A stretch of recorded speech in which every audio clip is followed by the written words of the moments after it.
Oh no. Oh, What happened?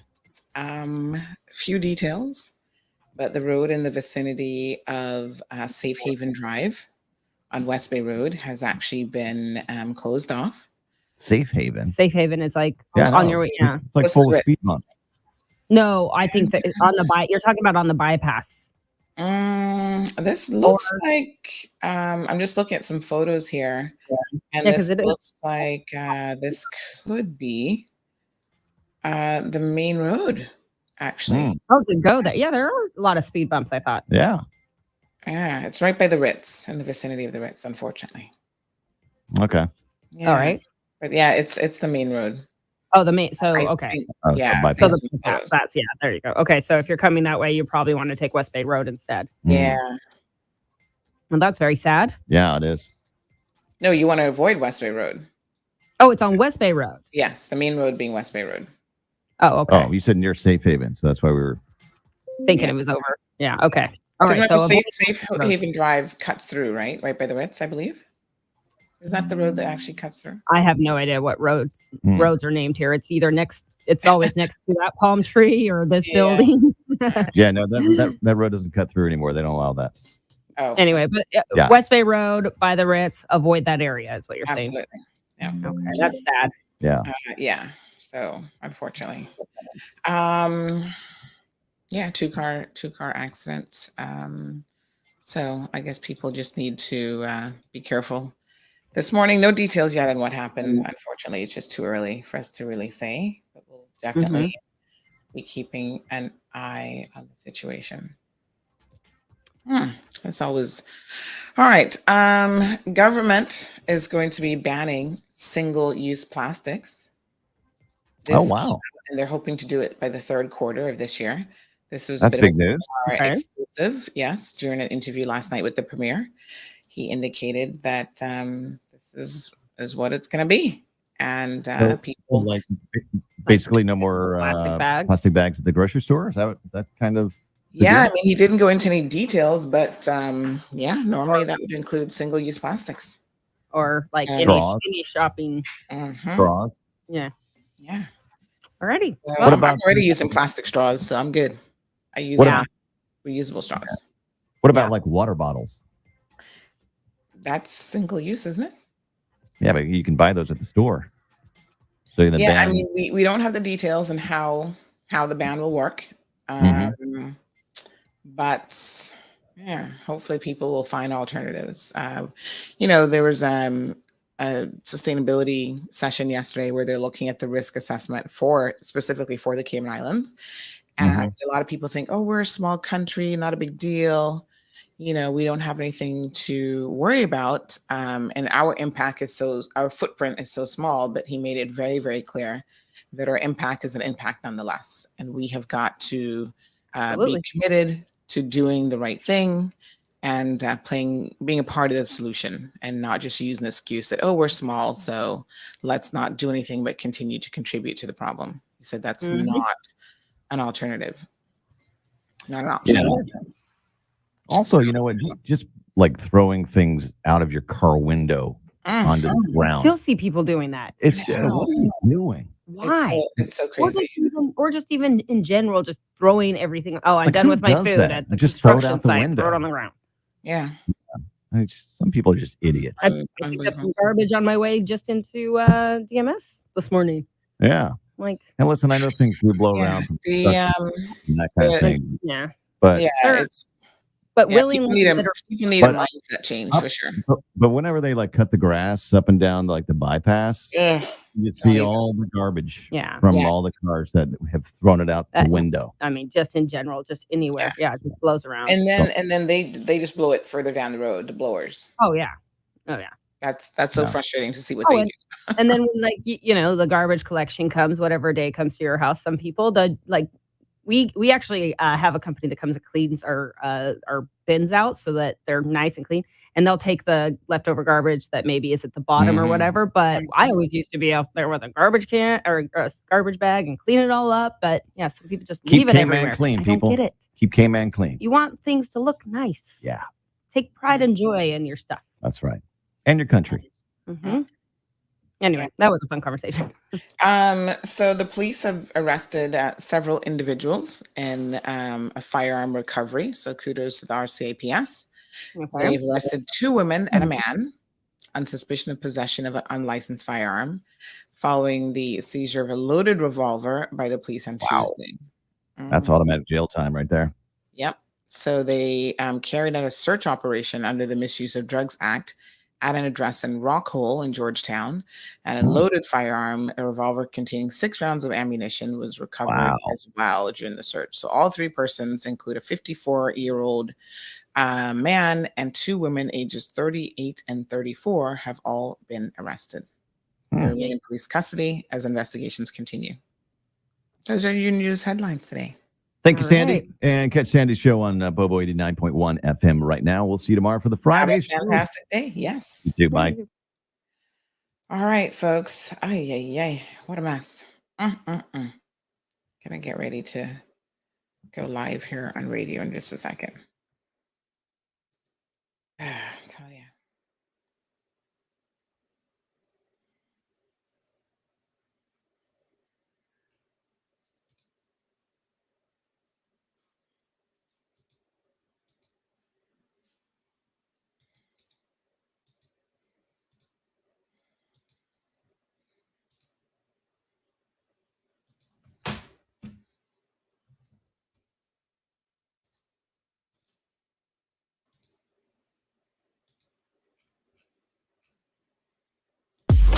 Peppermint, sorrel, ginger, beaver grass, or English. Get it ready.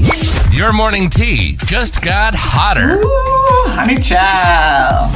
On the cold, hard truth. Bobo 89.1 and Cayman's #1 talk show are bringing you morning talk like no one else. Monday Rewind, Impact Wednesdays, Caribbean Connections, and much more. Don't miss a beat with what's happening in the local community. Just keep sipping your tea.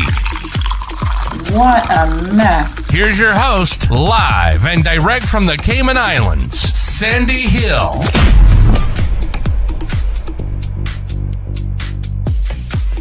All right, good morning, Cayman. Rise and shine. We got a full show for you guys this morning. Thank you so much for always tuning in and joining us. It's so lovely to see you all. And I say that with all sincerity. I really love having the company here in the mornings. I know tons of people are listening on radio, Bobo 89.1 FM, Cayman's #1 source now for talk. Yes, you get all sorts of talk throughout the day. So check out some of the other programs. You guys know that I'm certainly not the only program that's on. There's a variety of different shows, everything from health and wellness. There's political news and commentary. So do check it out. Happy to support the entire station, which gives people a platform to really bring their positive messages to the community. Now, you guys know the name of this show is The Cold Hard Truth.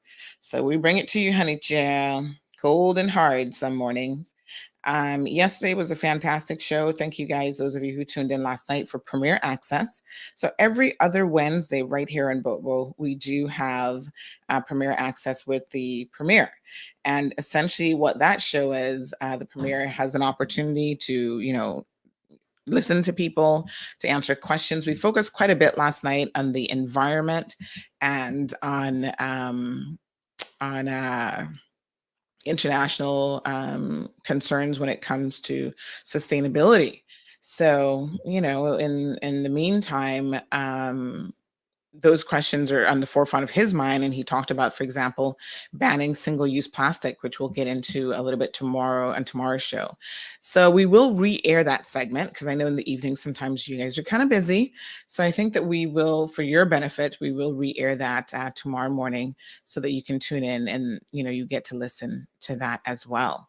So we do have some guests slated to come on to the show this morning. I'm waiting for my first guest to arrive. Hopefully, we're going to be talking about disciplining options for children. So you guys know, that it's important for you to know how to discipline your children. Just because you have one method in your head does not mean that really that is the best method. I think we all have to be open to learning. And, we can learn from other parents, we can learn from experts and see what the experts have to say on this topic, as well as, we can sometimes learn from our own life stories and our own mistakes that we have made along the way. So I'm really pleased that she's going to be joining us this morning on this segment. We did have her scheduled to come on before, but there's a little mishap in terms of the scheduling. So she's going to be joining us around 7:45 until 8:30. And then at 8:30, we're going to have Jacqueline Charles from the Miami Herald joining us. And we're going to be talking about Haitian migration and just getting some other updates in the region, because Jackie covers quite a bit of the English-speaking Caribbean news. So she doesn't normally put too much in there about the Cayman Islands. We're so small, we don't really make Miami Herald news too often. But I'm curious whether or not she would have been involved in writing the story on BVI and what happened with their premier being arrested. So get your questions ready for her. Jacqueline is an amazing writer at the Miami Herald, and we'll hear a little bit about her professional career here in a second. So yes. So those are the guests that we have slated to come into the program this morning. Dr. Wendy Rote, I believe his name, Assistant Professor of Development and Psychology, will be joining us here shortly. So I know Caribbean people, child, y'all are like, beat that child into submission. That's your way of thinking about it. And most of you will know that that is no longer my position. At one point, I used to believe that, and I'm so glad. This is when I reflect on my own life story. And I'm so incredibly thankful that I did not have children in my 20s or probably even 30s, because I think the experience for both me and my child would have been very, very different. As you get older, you hopefully gain a little bit more patience and maturity. And if you're willing to learn and you're willing to listen to the experts, you'll see that they don't really suggest that is the best methodology. And I've seen it so many times. Like I like to sit back and just people watch, make observations as it relates to people. And I tell you what, some of them are super, super interesting. So I don't know what to say about y'all, but some of y'all parenting styles really need a little bit of adjusting. So Dr. Wendy is going to be here joining us. I just saw that she popped into the studio. Looks like she's ready. We'll bring her on after our morning greetings. But yeah, she's going to be giving us some tips and advice as part of our Children's Month, which, we're still in the middle of. And by the way, do not forget that DCFS, Department of Children and Family Services, has had an entire month-long series of events for the family, and particularly highlighting your children.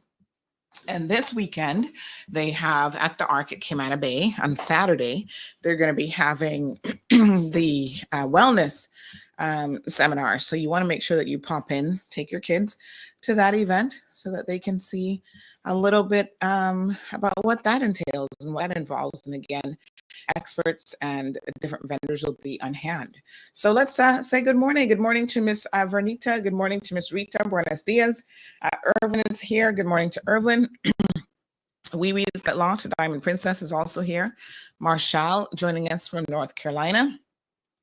We have Fatima says banning single-use plastics. That's interesting. When Art is producer and he owns the island and have government in his pocket. Well, actually, you would be surprised that Dart's primary business has nothing to do with plastic anymore. So this is where, folks, you've got to make sure that you keep up with information.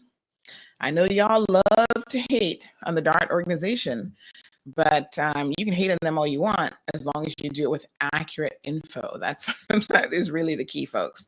And you'd be surprised what the Dart enterprise or organization actually entails. And plastic ain't it. That might have been how he got his start, with styrofoam, but y'all have not been paying attention if you think that's how the man still makes his money. So rest assured, we keep a very, very close eye on that organization, and we are doing some research actually right now on the whole Calico Jack situation, because that has caused some controversy. But once again, the information that is in the public domain doesn't seem to be quite right. And so we are flushing out the truth.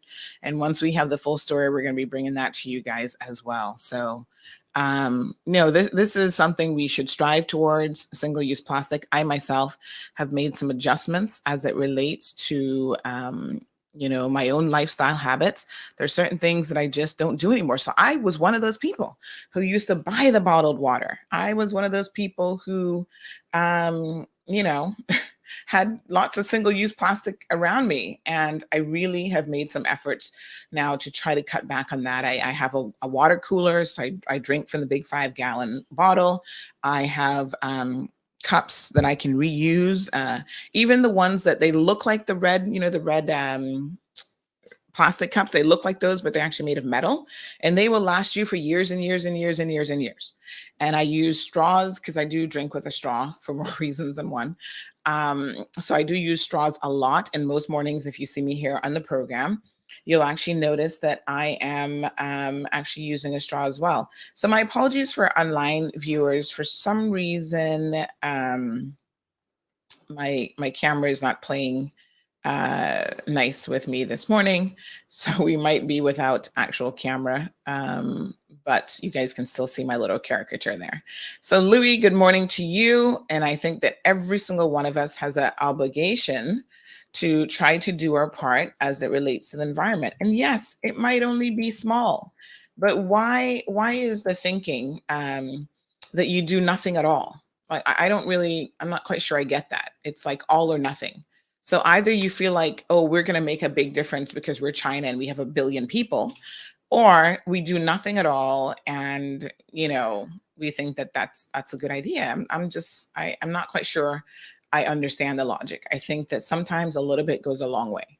And that's the mentality that we have to adopt as it comes to sustainability and the environment. So Aliano, good morning to you. Chantal, how are you? Melita's here. Melanie is here, says good morning, Sandy. Thank you so much for joining us. Miss Iva, she says, I got a bag of mangoes for you. Yippee! OMG. Y'all know I love me some turned mangoes. And Miss Iva has a beautiful tree. Thank you so much for thinking of me, Miss Iva. I had a few this weekend from, I think it was Sunday, from Daisy, Miss Daisy Cunningham in Georgetown. She is a nice tree too. And she got me some turned mangoes. And so let's just say that Sunday and Monday, I was eating my belly full of mangoes. So this is perfect timing, Miss Iva. I'm ready for another top up before mango season is over. So Brother Tommy joining us. Felicia's here. John, Catherine, Derek. Good morning to you, my love. Evelyn, says, check the wires for connections. Yeah, modern technology, child. Most days it works perfectly fine. And then there are those days it doesn't even want to turn on. But I think I can definitely fiddle with it as we bring our guests in and we start to have some conversations. But yeah, the camera is being a bit temperamental this morning. I'll just pull out the battery and I'll fiddle with it in the background. All right, good stuff. Marshall says, no matter the size, we all have a part to do in protecting the environment. And good morning to you, D-Day Trucking. What's up? All right, good folks. Let's go ahead and welcome our first guest to the program, Dr. Wendy. I think it's Rote. You'll have to forgive me if I'm getting it wrong. Is the reason why she has a doctor in front of her name, because she is the real expert, folks. She is absolutely amazing. She is assistant professor of developmental psychology. Her research interests include adolescent-parent relationships. Whoa, that's a big one. Communication processes, adolescent autonomy development, and helicopter parenting. Oh my goodness, we'll talk about what that is here in a second.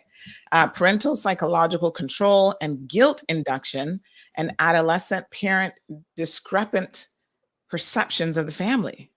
Oh, that's a lot of words. She received her BA in psychology from Whitman College in 2007, and she has an MA in psychology from the University of Rochester in 2012, and a PhD in developmental psychology with a certificate in quantitative analysis in 2014. Let's just say that she has been pretty busy. So yes, absolutely. Good morning, doctor. How are you? Good morning. Nice to talk with you and talk with everyone on your show. Yeah, well, thank you so much for joining us. So this is Children's Month, and we're celebrating that. We have a variety of different things. There's a wellness fair that's coming up this weekend for the kids, where they can do all sorts of mindfulness and Zumba. And children have been, as the rest of us, under an incredible amount of stress because of the COVID pandemic.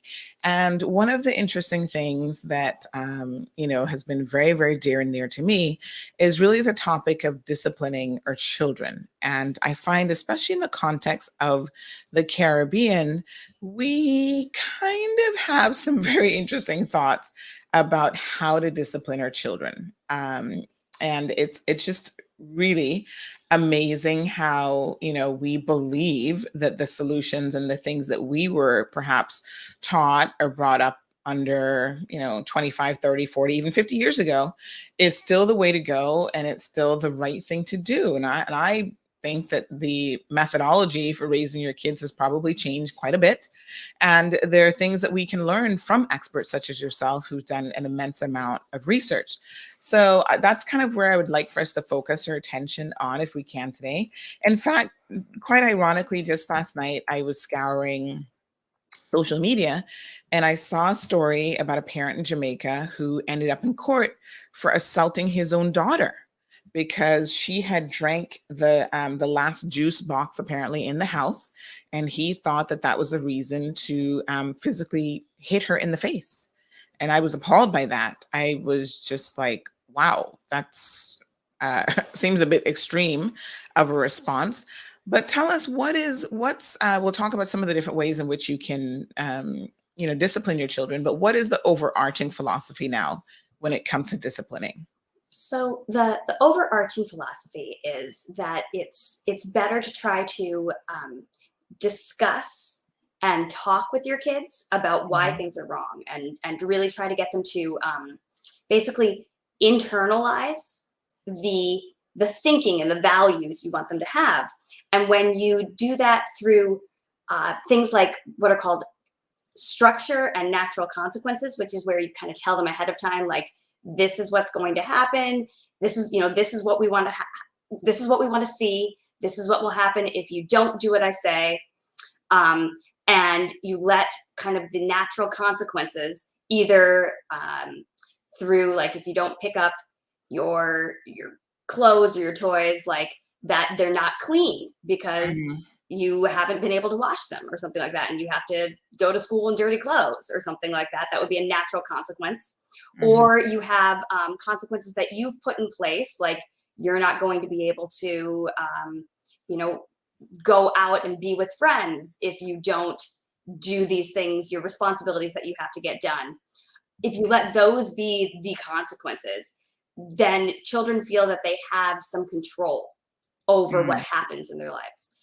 Whereas if you kind of are very reactant and use things like physical abuse or physical discipline, then children tend to get really focused on themselves and how it hurts or how upset they are, and they can't really understand or fully digest the message that you're trying to tell them. So these days it's really about trying to structure things ahead of time, talk about why the rules are in place, and then let those consequences happen, rather than kind of react and use more discipline in the moment.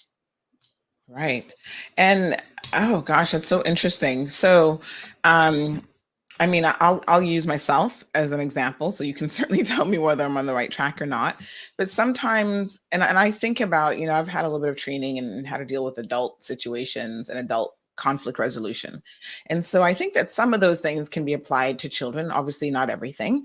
But when you're in a conflict with an adult, sometimes the best thing to do is actually walk away from the moment. So when it's really, really heated, you're upset, the other person's upset, you're extremely emotional, you're not necessarily thinking from a logical perspective. There are times that you need to leave it alone. You need to reflect on what has transpired, and then you circle back to the conversation. So, some people have this philosophy that you never go to bed angry. I don't actually think that's probably good thinking. I think that sometimes you have to sleep on it. Sometimes you walk away from a situation, you sleep on it. That gives you time to reflect. It gives an opportunity for everybody and the situation to completely cool down. And then you come back and you have a more meaningful conversation about what transpired.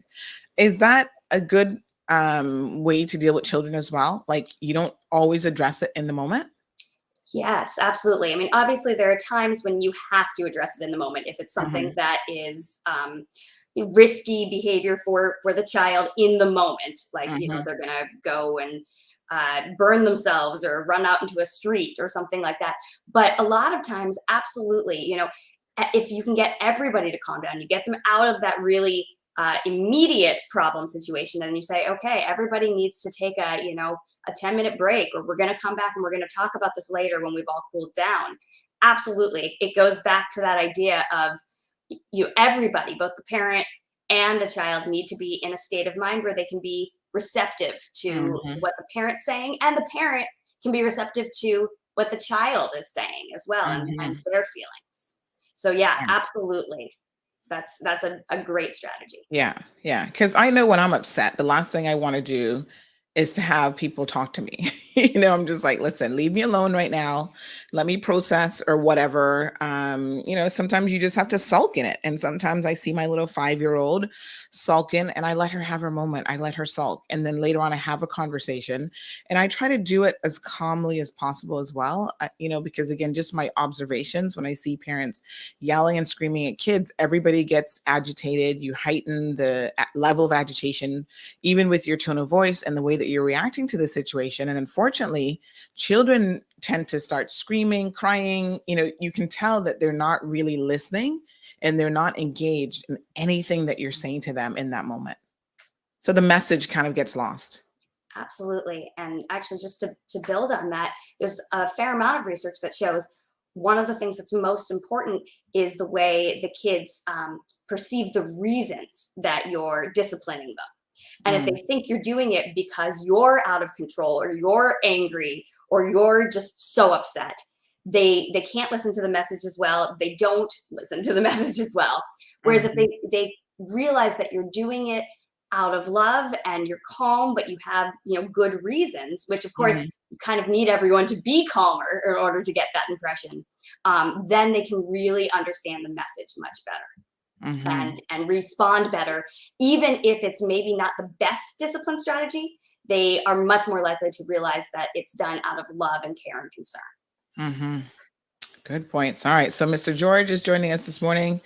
DJ Trucking says, I wasn't half as smart as my kids. And when I got slapped, I knew what I did wrong. So there's this idea, and again, this is very, very pervasive in our community, especially in the Caribbean community, that, the way that you get a child's attention or the way that you discipline them, the most effective way is to slap them, is to hit them, is to pinch them or whatever. So, we have a strong foundational belief in corporal punishment. Let's talk about how effective corporal punishment is. So, I mean, your guest or your caller, writer, it is correct. Kids, I mean, they know what they did was wrong. Absolutely. Yeah. I mean, kind of no matter what, regardless of whether you discipline them or not, they usually know what they did was wrong. But a lot of it has to do with whether they're going to focus in the future on not doing it because they don't want to get punished versus not doing it because they believe that they shouldn't do it themselves. They've sort of internalized, agreed with that value. And I think typically what parents want is they don't just want kids not to do not to break the rules when a parent or an adult is around, but they want kids to do it for kind of more internalized reasons because they believe it's important.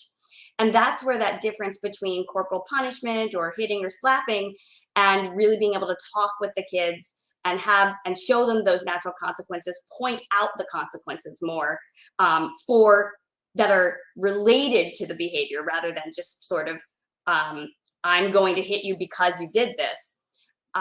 That's where those consequences can really help in that internalization.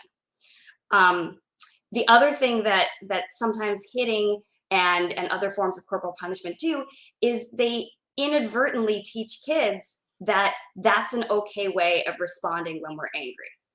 And a lot of times parents are trying to say, no, you shouldn't, just hit people and lash out when you're mad. And then through our actions, we show them we are hitting or lashing out when we're mad, through punishment like that. And they can get this kind of disconnected message, and they can be focused on that and learn some habits we don't want them to necessarily have. Mm-hmm. Yeah.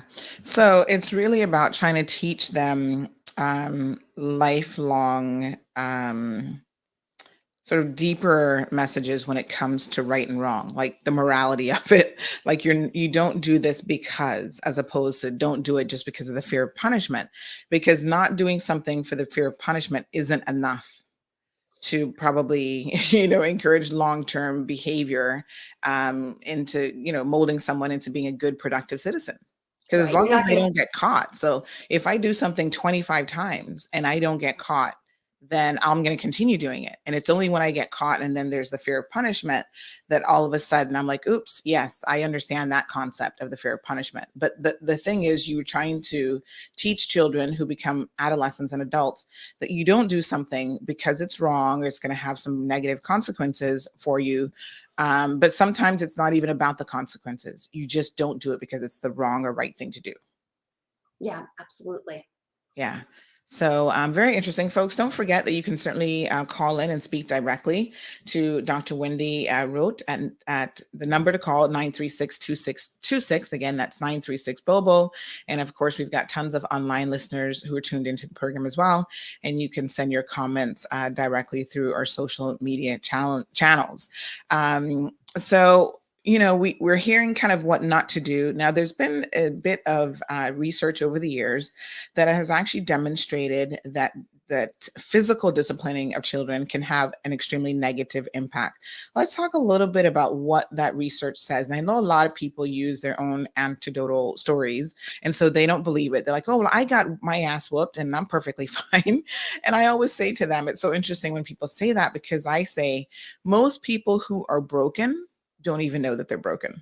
Let's just be very honest, right? You're the last person to make an accurate and true assessment of whether or not you have issues. So I chuckle when people say, well, look at me, I'm perfectly fine. I'm like, maybe you're not quite as fine as you think. But let's talk about the research and what the research has said over the years about using corporal punishment as a quote unquote effective means of disciplining your children. So there are some pretty strong correlations or associations, links between kids who receive corporal punishment, hitting, slapping, things like that, and what are called externalizing problems. So those are kind of more behavior problems, right? Going out and getting in fights or breaking the law or stealing, doing things that are against the rules or laws. And there are a lot of different reasons that the research has looked at for why that might be. One of the main ones is actually what's called emotional regulation, which is your ability to sort of calm yourself back down in a time when you're upset. And one of the things that corporal punishment does is it sort of intensifies that emotional reaction, and it makes kids kind of focus in on that, and over time they're actually less able to regulate, to down regulate themselves, to calm themselves back down in times when they are upset or angry, and it can lead them to lash out more or to behave more badly in the long term. Yeah, it's interesting. It's exactly, what you're hoping not to do, right? But it backfires.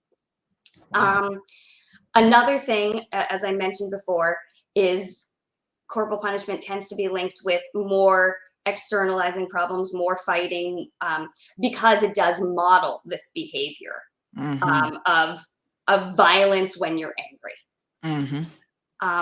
Now, so can I pause you? Yeah, can I just pause you right there? So, here in the Cayman Islands, we've been struggling with an issue of adolescent children, pre-adolescents even, in government schools in particular, fighting a lot. So, oh my gosh, some days it's like 5 or 6 fights in a day that we're hearing about. And that seems like a lot for the size of the school population. And I have always said, just in my, against amateur, observations, that those children are obviously coming from home environments and tumultuous environments where they see hitting someone as a way to resolve their problem. So, the reason why they can't sit down and talk about how they feel or what's bothering them is because in their household, nobody does that. They resort to yelling, screaming, punching, hitting. If you don't do what I want, I'm going to beat you into submission, and you're going to do it because I have more or greater physical power than you. Has the research shown that there's any sort of correlation between communities or environments where you see a lot of that, a lot of, this physical violence being perpetrated against one another, coming from households where there's still a large amount of corporal punishment? Yes, yes, there is. Now, it's kind of a complicated issue because in environments, in cultures where there is a lot of corporal punishment, there's the mechanisms, the links I talked about earlier, the emotion regulation, the modeling that absolutely leads to more violence. There is, though, some research that shows when corporal punishment is more normal, more accepted within the society, kids are more likely to view it as potentially coming or stemming from love and care. So, if they think that, gosh, this is something that all parents do and they do it because they're trying to teach us, it can help a little bit. It can make the links between corporal punishment and violence a little less strong, but it doesn't totally fix it. The research shows that even in societies where kids think that, yeah, my parents are doing it because they love me and it's really normal, it's what all the parents do, the kids who don't experience those types of punishment still turn out better. And a lot of times when you're thinking about the home environment, a lot of it has to do with how stable it feels to the child as well. So it's not just about whether they're getting punished or physically punished, but about whether they feel secure and loved in that environment. And if it feels kind of almost unstable or dangerous to them, then that's going to, again, lead to focusing a whole lot more on that fear. And when they're faced with situations, maybe in school, where they're afraid or they're angry, they don't have these sort of inner resources, the secure relationship, the secure home environment to kind of pull on to help calm themselves down. And that can lead, again, to more fighting, more violence, especially when part of that lack of security is exposure to violence as well. They view that as, well, it may not be right, but it's the way things are done. Very, very interesting. Wow. So folks, again, it's not every day that you have an expert on here who can help you navigate these topics, part of Children's Month. So do give us a call at 936-2626 with your questions or comments. So we have Lulu, who is on the live stream, who has shared that a lot of experts don't even have children. So I don't know what that necessarily has to do with being an expert, but do you have any children, Dr. Wendy? I do. I have an 8-year-old and a 6-year-old. Yes. And believe me, I know the things I'm saying. It's right. It's very much that, do what I say, not what I do. Right. It is so hard to, in the moment, not react and not just be like, oh my gosh, I'm so mad, and grab your kid or slap them or whatever. And a lot of times, part of good parenting is trying to recognize that whatever you're going to do, you need to try to do it from a place of calmness. So even if you're going to come back and you are going to, in the end, spank them, which I don't recommend, but even if that is what you choose to do, trying not to do it in the moment when you're just so angry, but doing it, when you've taken a little time to calm down, and you can say, like, look, this is why it's wrong, and this is what's going to happen because of it. And show that you're not doing it just because you're mad, but you're doing it because you care and you want them to try to understand something. That can help a whole lot. And so working on that own kind of self-calming, that is by far the hardest. Yes. Have you ever watched the show with it's called The Dog Whisperer with oh gosh, I can't remember his name right now, but he talks about disciplining dogs, and this is going to sound really, really weird, but a lot of when I would watch his shows, Cesar Millan, when I would watch his shows, a lot of what he said to me, you could equally apply to children. I'm going to tell you what I mean by that here in a second. But what he often said when he walked into situations and people are like, oh, my dog is doing this, my dog is doing that, he would look at them and said, actually, it's not the dog that is the problem. It is you as the dog owner, because it's the way in which you respond to the dog, the things that you do, the nonverbal cues, the verbal cues, every single message that you're sending to that dog reinforces the bad behavior, although you think because you're yelling and screaming at the dog that you're doing the opposite. So good morning, caller, and welcome to the program. Good morning. How are you? Good morning. I'm good. Good. I was listening to your expert on the study with corporal punishment. Yes. And the very last set of statement that she made is what I agree with. Yes, which was what? And that is when it is done in hunger. And for today's kids, it's just like when cell phone came in. We have that big phone that we call the fridge. In earlier days, we used to get spanking. I got spanking, but usually it wasn't in anger. This generation is like the iPhone, where you have to explain to these kids. When you tell a child something, there is this one letter that keep on coming up back. Why? So we as parents have to educate ourselves as how to answer these questions. And these questions, okay, don't touch the stove. Why? It's hot. Why? The fire was there. And it goes on. And when you explain, and I said reason, you reason with them, and they will see why the action or whatever they are doing, why it is wrong. And there is a lot of example out there in terms of the internet where you can pull up a video or you can pull up something to show the child. And for now, I really believe that it is you take away privilege. You take away privilege. And you don't, as a parent, you don't just say you are going to do something and you don't say it and you don't do it. Because the kid will put back that in your face. But mommy always saying that she's going to do this and it's not done. And when it comes to corporal punishment, maybe you are not going to agree with me, but corporal punishment, spanking is meted out mainly by moms. When a father gets into spanking, it is to the extreme. Well, let's find out from the doctor. Is there any research that points to when it comes to the maternal paternal parent who does it more and who's perhaps worse at doing it when it comes to corporal punishment? Well, are you asking me that question? No. I was asking the guest. Sorry. Okay. No, I have lived it. I've seen it. Yes. So I don't read for that. I don't need a study to give me that.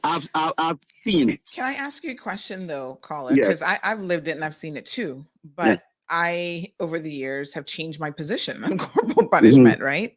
Just because you've lived and you've seen something doesn't mean that what you've lived and you've seen is the best way. Because you only know what you know. right? So you only know what you've experienced in life. As I said, I told you, and I use an analogy. I said in my days it was the fridge, the big cell phone fridge, and now it's the iPhone. What I'm simply saying is that the corporal punishment and the physical way of discipline, we have to educate ourselves and see that that doesn't work anymore. So we need to change. And I give example, you reason with a child, you reason, the cause and effect. You do this, that is gonna happen, that is gonna happen, and you show them. My child was in school. When she was in school,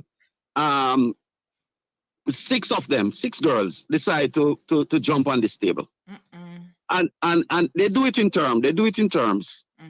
So, you know, by going and doing it, that this table is getting weaker and weaker. Oh, when she finally went on the table, it broke down. Everybody went to the teacher. This person jumped on the table and it break down. The teacher did not do any investigation. I was told that my child destroyed government property, so blah blah blah. She's gonna be suspended, and I'm gonna pay for it. I went to the school. I asked the teacher if she asked what happened. She said no. I said you need to. So when she asked, that was it. 6 of them on the table, and I said to my daughter, "You realize what just happened? 6 persons took part in this action, and you are the one who eventually got all the blame." And trust me, she understood what I've always been telling her: do not follow. So that is it. We have to reason with our kids and show them cause and effect. Corporal punishment for me, I mean, sometime you may spank, but for me it's no reason, and take away privileges. That is more effective, because when you have a child who they want to go and play with their drones, or they want to go on this website, and you take away the internet for 2 or 3 days, they get it. So it's just that we have to change. We have to change, and being physical with kids now does not work. Well, thank you so much, caller. I appreciate those comments. Okay, there. All right, folks, 936-2626. A question there again is, do parents discipline differently based on if they're male or female, or is there any other factors that impact, the use of force? So he said that normally it's not the father who's going to get involved in corporal punishment. But I mean, I read the papers every day and I see fathers doling out what they think is corporal punishment and other people think is abuse. Is there a difference? That's very cultural.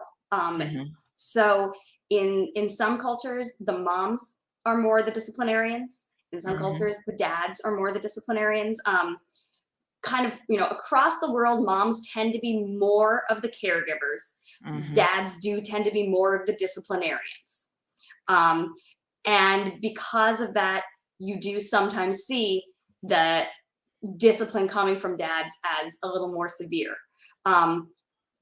There's definitely some research that does show that discipline, caregiving, anything that kind of comes from dads, because they actually aren't always as kind of involved, can actually be more impactful, because there's sort of like, there's less of it. So the times it happens, it really sticks with the kids. Right. Interesting.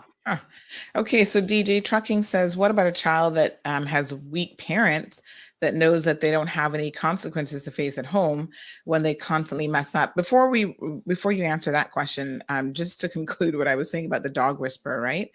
So the major observations from him is, number one, look at the owner. So my correlation is look at the parent. It's normally the parent's way of handling the child that is the primary issue, and not necessarily the child itself. But of course, over years of doing things the wrong way, your children will certainly develop certain really poor behavioral habits. and poor discipline that then will reflect itself, especially going into the teenage years.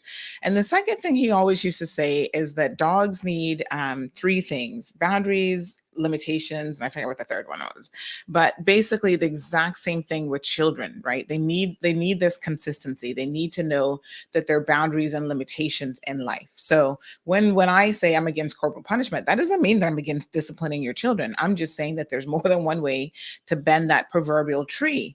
And the way for me that works is the long-term, constant little tweaks and the bending every day, the developing of daily habits. So every single day that your child gets up and you say good morning, and you make that child say good morning, and you make that child respect their elders by saying Miss or Mrs. or, it's like little things, saying thank you and please, and having them think about, okay, you just did this. Well, how do you think that makes somebody feel? Forcing them to think about other people. It isn't something that happens once a year or once every 6 months or whatever. It's like a daily process, and you have to just be extremely consistent in that. Yeah, I completely agree. I don't actually think it's strange at all to compare raising kids to training dogs or raising dogs, because a lot of the same processes are at play. We're looking at a lot of classical conditioning, operant conditioning. These are psychology terms, but they basically just mean like being consistent and punishing things that are bad and rewarding things that are good. And trying to be as consistent as possible in that, setting those boundaries, setting that structure. One thing I actually want to make sure that we do get to is the fact that discipline, kind of like you said, it's the little things often amount to more than the big things. And it's also not just discipline, but it's rewarding. It's praising when kids do things well. Yeah. So that's so important for encouraging that that good behavior over time, to notice, appreciate, and show the kids that you notice and appreciate when they do, use good manners or pick up what they're supposed to, or settle things without fighting or not screaming or whatever it is. Yeah. So going back to Milan, I just had to remember what he used to say. So he always said exercise, discipline, and affection. So affection is kind of what you just said, the positive, and then rules, boundaries, and limitations. So I think a lot of people are short on the affection. Like they're all about, I'm your parent, I'm not your friend. So my role in life is to discipline you, and that's it. So we grew up with parents who we only see as disciplinarians. I mean, even when I think about, a lot of people laugh when I reminisce about my Aunt Lottie, who pretty much raised me, right? And she was very much a disciplinarian. Like, you got nothing past her. But I cannot recall, as an adult, I can tell you now that I cannot recall probably any. It would be really hard for me to recall instances where she showed affection, where it was like, oh, let me just give you a hug, or where she said, I love you, or, and those things have an impact on us way more than perhaps we're willing to admit. So it's very difficult, if you've never grown up in a household where affection was shown to you, for you in turn to then be affectionate to your own children. So you create this cycle of a bit of dysfunctionality that is then transposed from like one generation to the next. And affection and rewards is really, really important. Absolutely. And just showing that you notice, even if it's not a tangible reward, because sometimes that actually can backfire. But if it's just showing that, you notice and appreciate the things they did that are good, that can be so meaningful. So especially, oh, sorry, go ahead. No, go ahead. You can finish. I was going to say, especially, we often talk about discipline as though it's a one size fits all thing. Yeah. And anyone who's been a parent knows that is not true. I have 2 kids. They are polar opposites, and something that works for one does not work for the other. And actually, there's some research that shows that depending on the child's personality, some kids who are more what's called fearful, discipline, punishment actually is pretty effective. But for kids who are fearless, and they're the ones who, are going to go out there and jump off the rock, or they don't seem like they're afraid of much. Actually, punishment sometimes doesn't work that well. What actually works best is that affection, trying to get them to actually have kind of a horse in the game. If like they want to please you, they care about making you happy because they care about the relationship, and so they're going to behave well, not because they're afraid of what you're going to do, because they just don't do that much, but because they care about maintaining that relationship. Wow. Very, very interesting. So we do have a parent who has messaged in WhatsApp.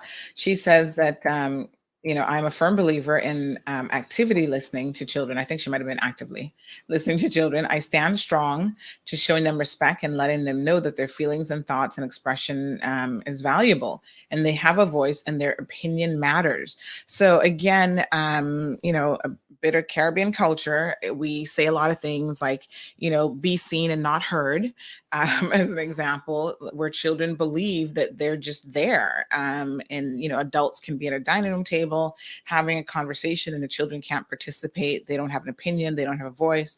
Let's talk a little bit about that and how important it is maybe to try to make some adjustments and even how we communicate with our children and how we allow them to communicate with us. Yeah, absolutely. I think that it's feeling like you have a sense of control or autonomy in your life that's important for everyone. That's kind of like a universal need. And even kids have that. They have things that they want to control in life, and they have opinions. And it's not, you as the parent, you are the authority figure. And absolutely, I'm not trying to tell people that, they should just bend to the will of their kids. But I do think letting kids know that you do want to hear their opinion and you're going to consider it is really important. Even if you, in the end, make the final decision, letting them know that they have a place at that table that can help them feel both connected to you and also competent and autonomous, feel like they have some say over their world. And that really helps reduce actually problem behavior.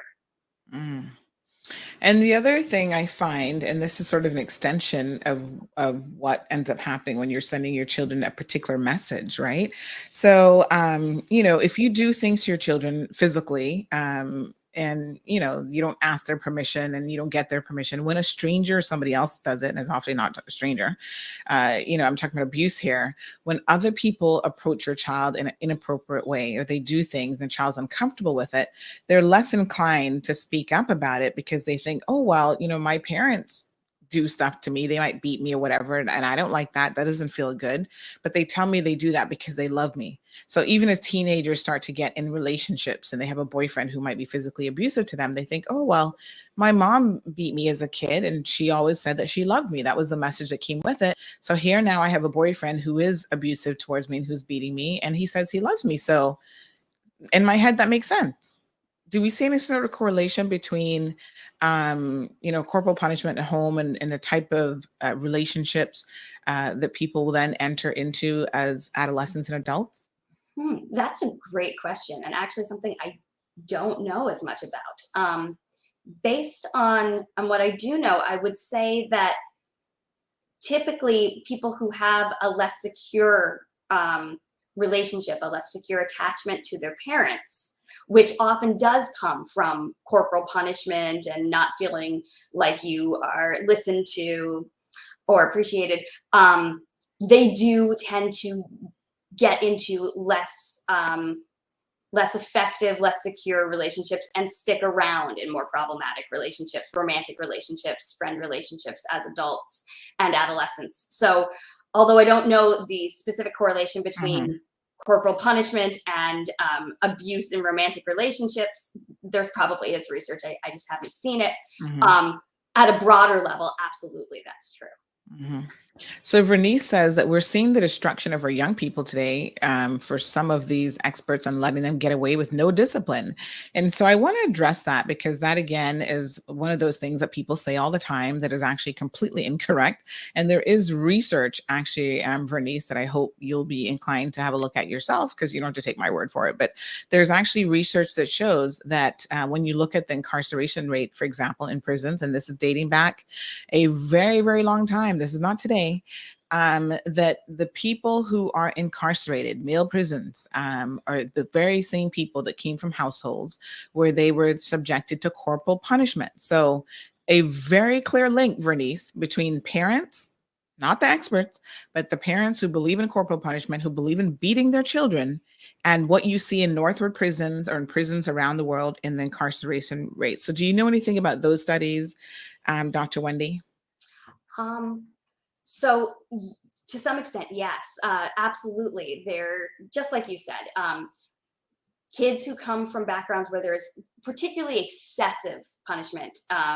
So we're not talking about the sort of calmer, I've calmed down, you're going to get, spanked when this happens, but things that border on abuse, absolutely. That type of corporal punishment tending towards abuse is very linked with later crime and delinquency, and then going to prison or jail.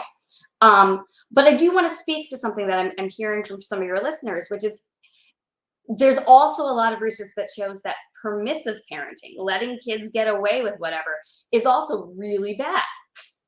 And I'm not trying to encourage that. I'm really, like you said with the dog whisperer, right? It's all about structure, consistency, and boundaries.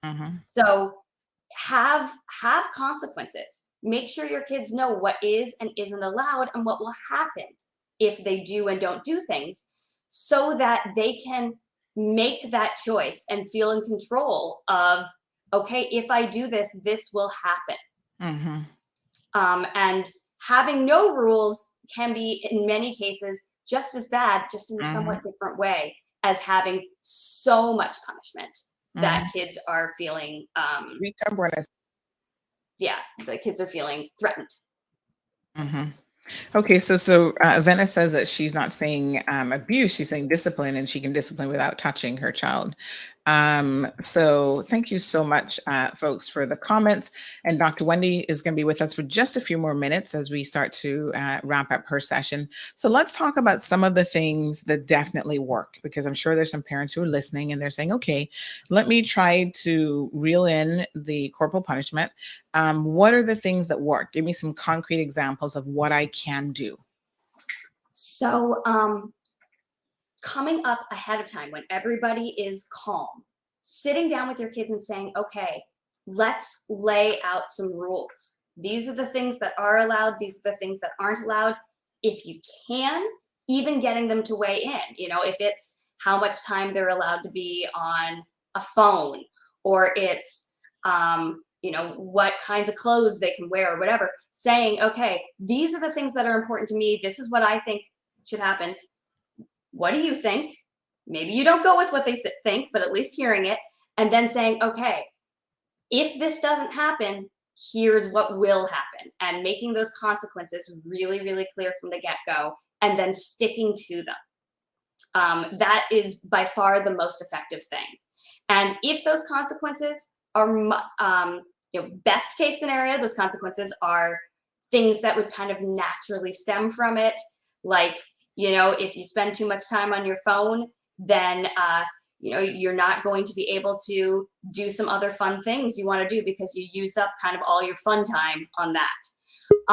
But maybe there are other privileges. Maybe it's if you spend too much time on your phone, more than we said, then your phone gets taken away because you've shown you can't be responsible with its use.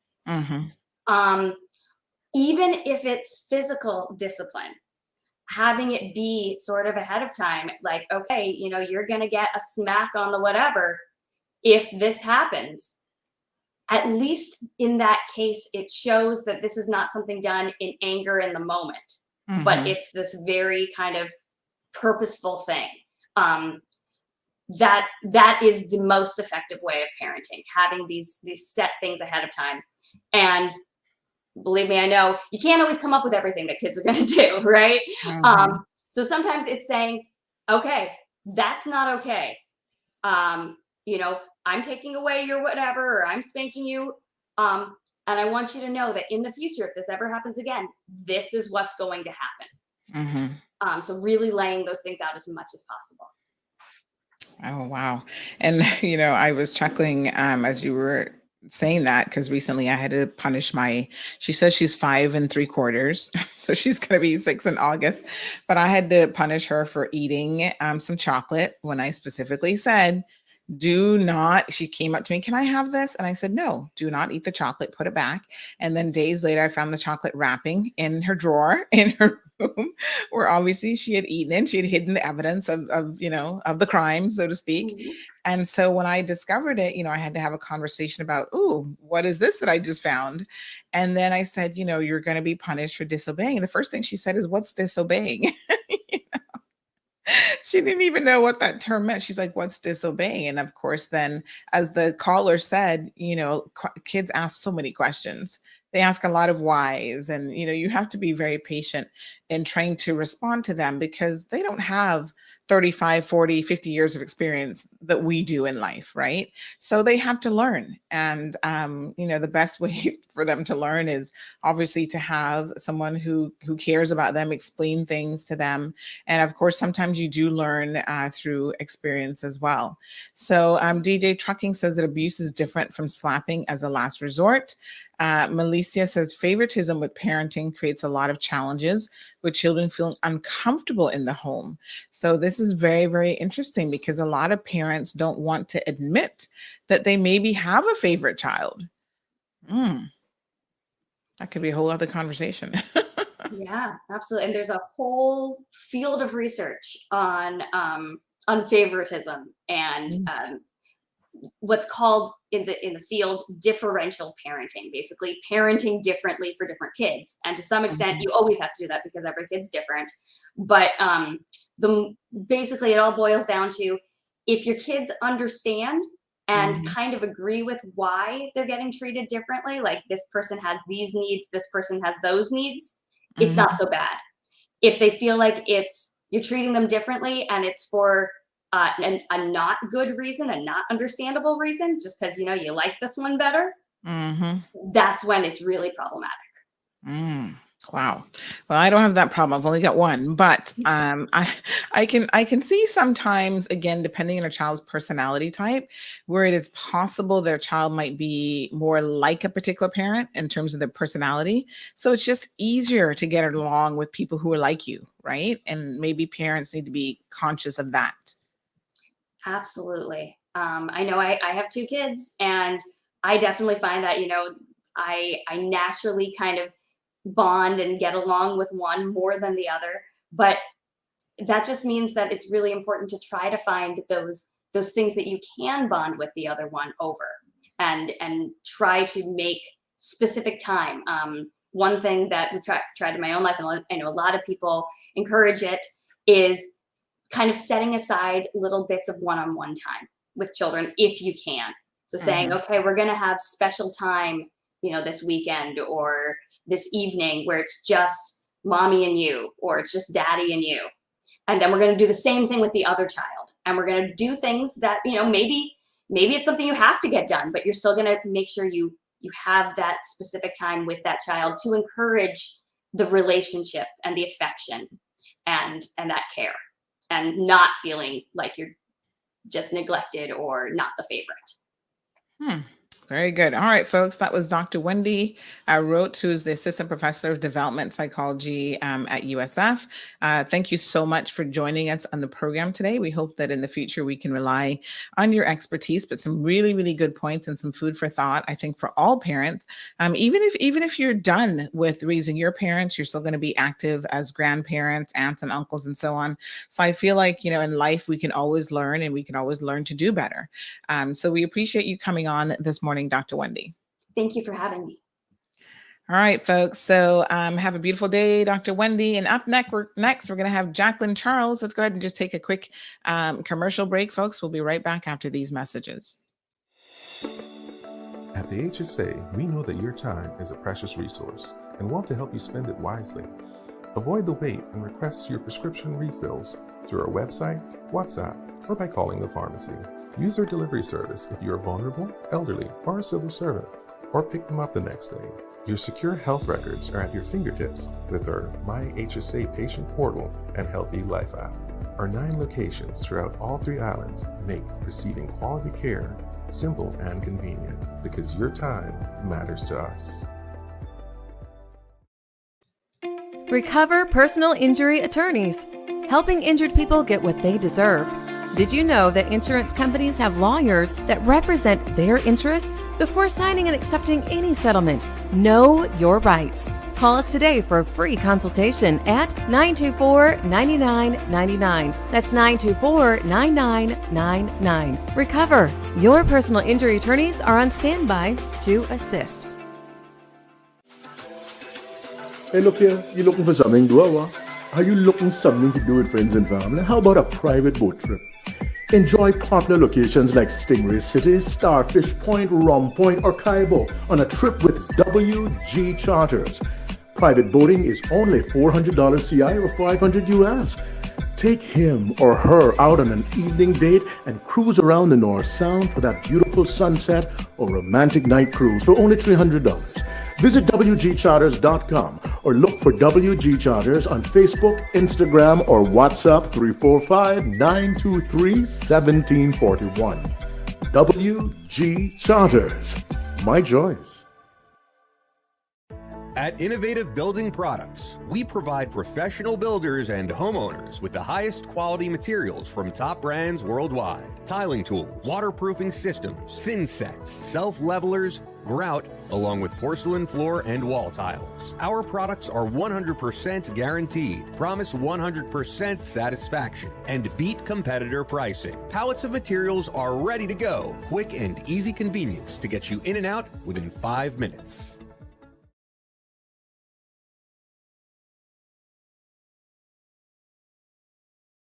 To the program has a comment just on our last guest. Says, good morning, Sandy. I want to give my U.S. perspective. This is obviously on average.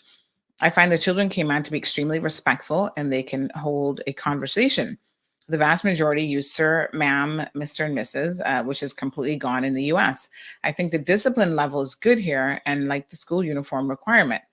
We find it refreshing to be sitting somewhere and having a child next to you, and legally they will be polite and good in conversation. This is rare in other places I have been. So thank you for making that observation. So some good points. We're going to switch the conversation a little bit. So Aliano says, I roll my eyes. I was beaten badly as a child, if I can say the least. But as a man, a grown man, I think time, intelligence, and I don't live in the past, just in a firm mantra that I'm better now from the ass whoopings and not dead following the undisciplined crowd. Truly made of better stuff than kids nowadays. I don't know. I don't know, Aliano. I mean, I can't speak to your psychological well-being, which is something that's really, really important. So sometimes, like I said, we're not in the best position to assess our own well-being. Like everybody thinks they're fine. Even the crazy person who goes out there and does stuff, when you talk to them, they're like, oh, I'm fine. I don't have a problem. I'm not schizophrenic. I'm not bipolar. I'm not this. I'm not that. Yeah, you're not normally the best judge of your own character. I'll just leave it at that. And Aliano, I don't know anything about you to say anything personally. I'm just making some very general observations. All right, folks. So we've got Jacqueline Charles up next. Good morning, Miss Jackie. Jacqueline Charles has reported in Haiti and the English-speaking Caribbean for the Miami Herald for over a decade. She's a Pulitzer Prize finalist for her coverage of the 2010 Haiti earthquake, and she was awarded a 2018 Maria Moores Cabot, I think that's right, prize, which is the most prestigious award for coverage of the Americas. Good morning. How are you? Good morning. I'm good. How are you? I'm good. Sorry, my camera is not working this morning, but I can see you looking lovely. I love that Caribbean painting in the background. Is that Haiti? Yeah, that's Haiti. Oh, beautiful.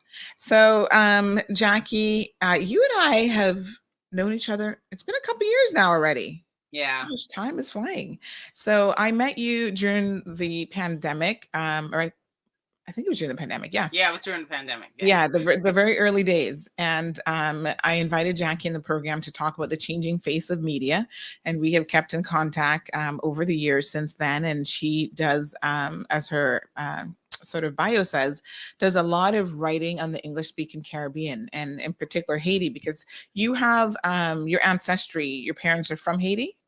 So I was born in Turks and Caicos. My father is from Turks Island. My mom is Haitian. My stepdad is Cuban. So I am a child of the Caribbean. I have family in Cayman. I heard your comments earlier. Yes, I have written about Cayman. I've been to Cayman a couple of times.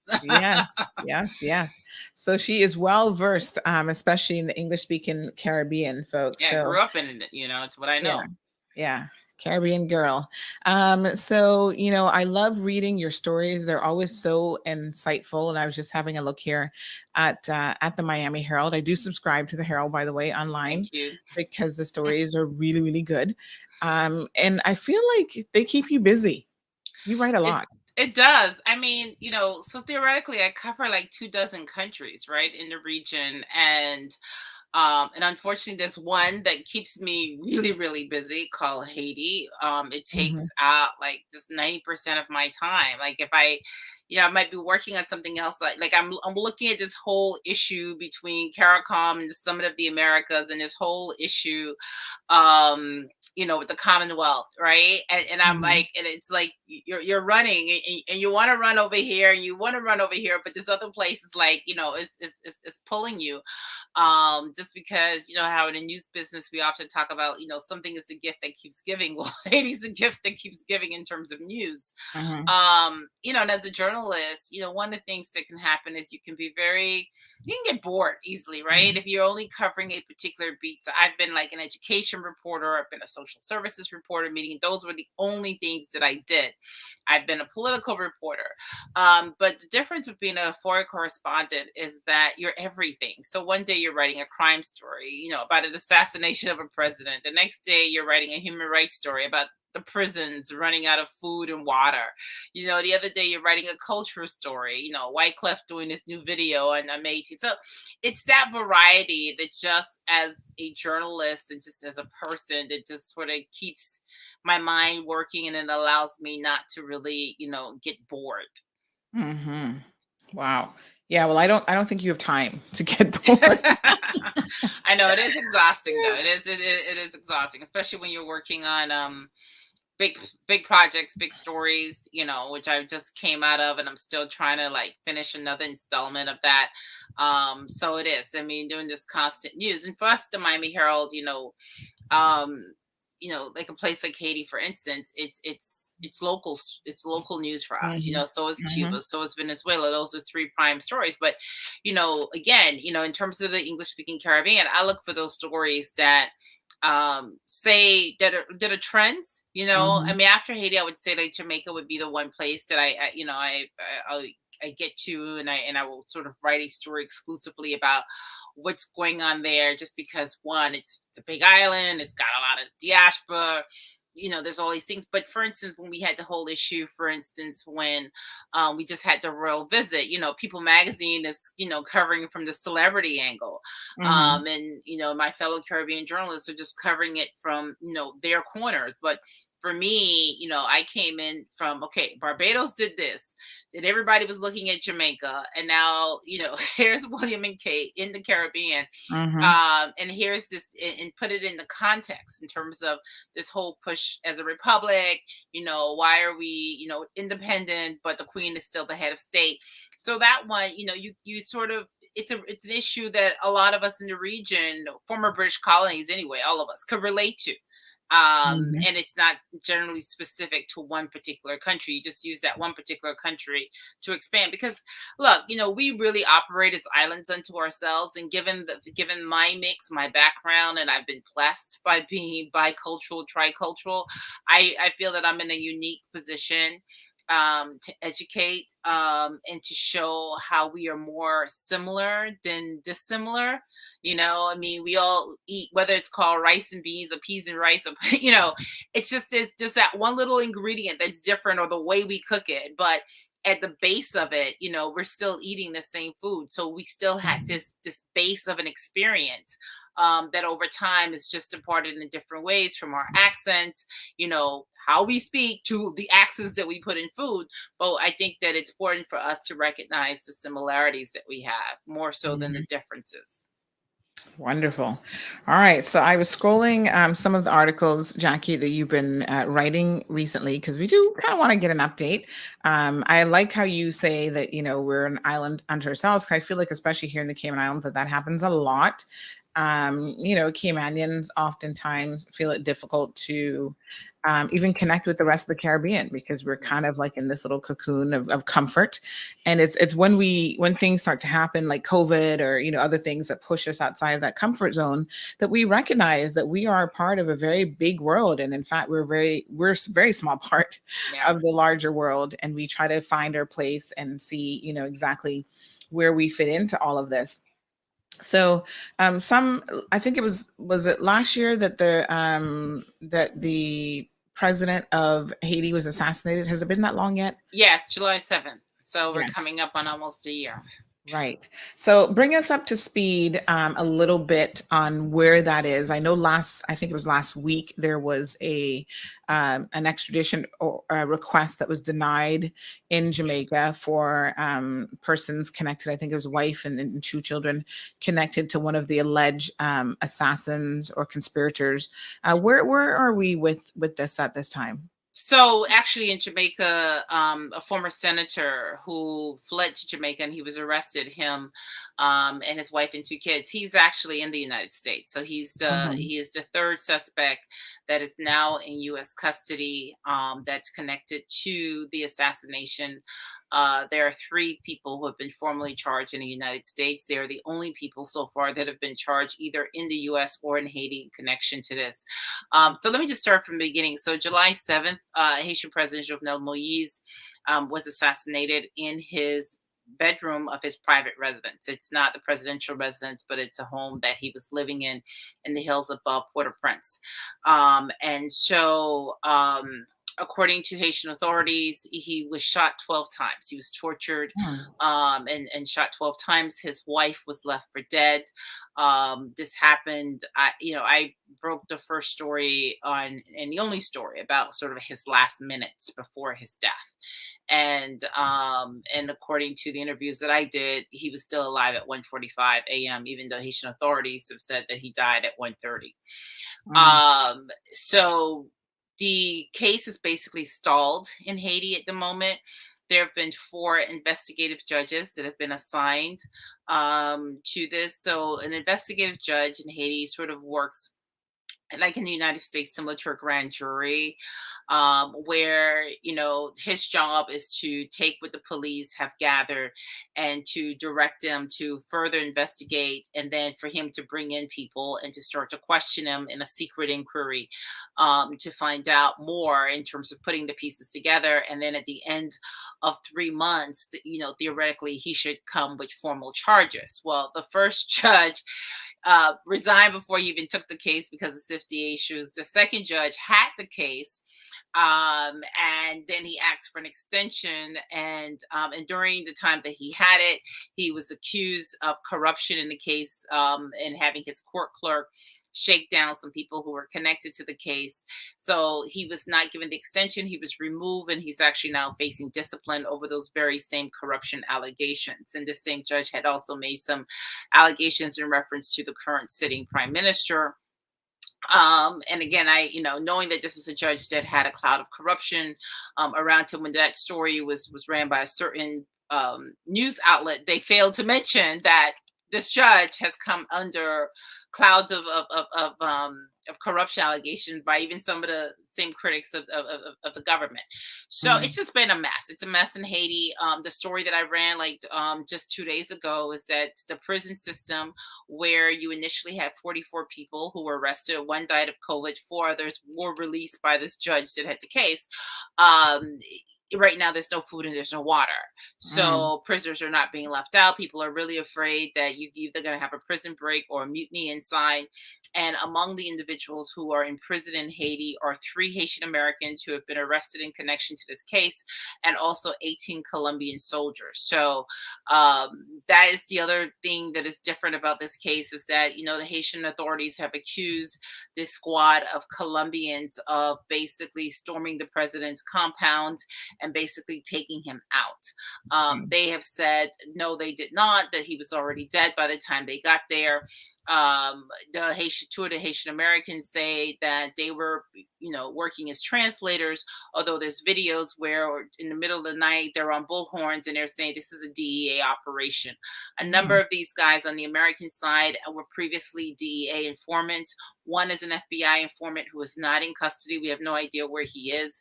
And as a result of these ties to former U.S. government agencies, the U.S. A few weeks ago basically moved and asked a judge to permit the sealing of certain information in this case as it goes forward. So what this means is that, you know, there's going to be things that we're just not going to find out because the U.S. is going to say, well, it's an issue of national security, and so we can't reveal it.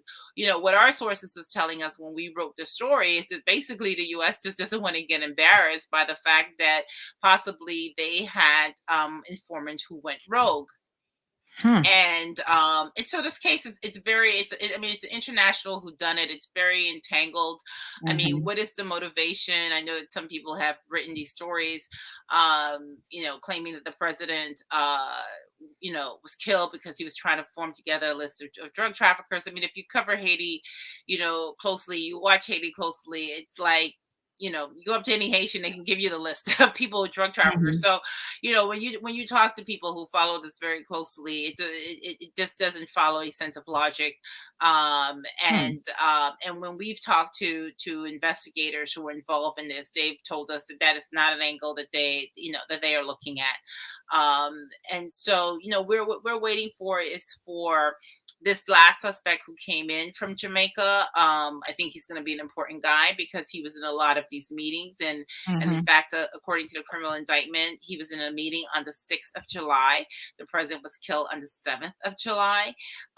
According to the U.S. investigators, this started off as a plot to capture the Haitian president using, you know, what I know is a bogus arrest warrant. It's an arrest warrant that was signed by the judge, but it really has no basis in law.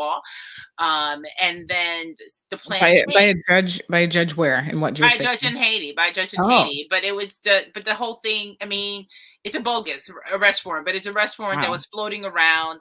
You know, when you're trying to figure out what this is about, it's not clear. But what happened now is that the plan went from arrest him to assassinate him, and that's the question: why? What happened there? So at the Miami Herald, we are continuing to pursue this story and different angles of the story, and it's like a big jigsaw puzzle, and just basically putting together.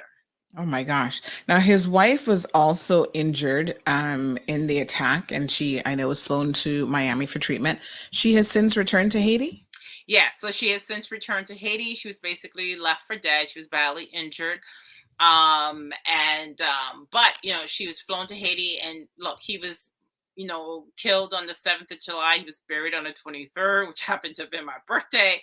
She was there. So she was back. She was at the funeral, and she'd even come back prior to that. And she feels safe in Haiti? Well, the way that she has spoken is that she's launching a presidential bid. I mean, oh my gosh. I mean, she all but said it. I mean, during her you know, when she spoke, she was very stoic during the funeral.